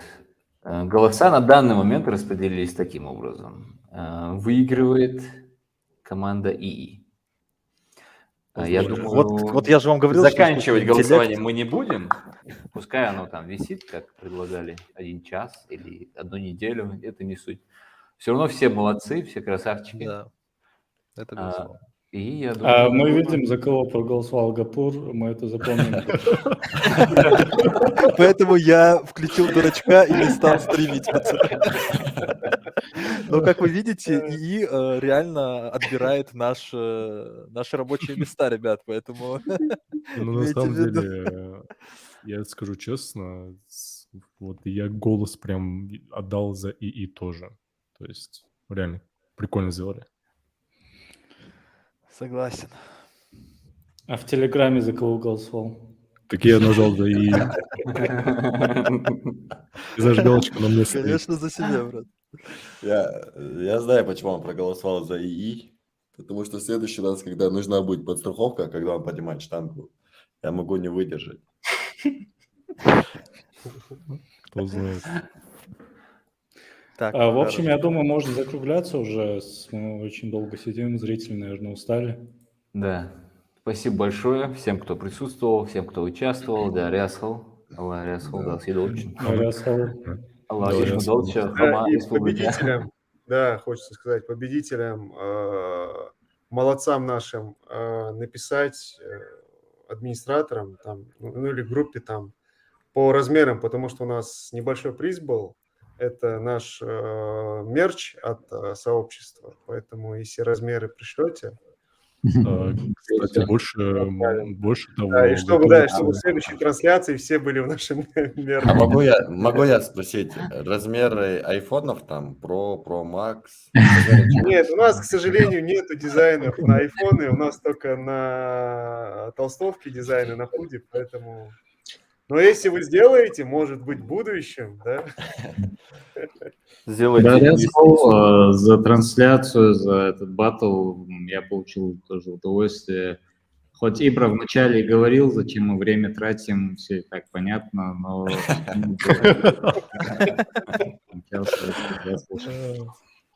Представь, мне еще с этим неделю ходить и слушать это от двоих. Почему неделю? Там же 2.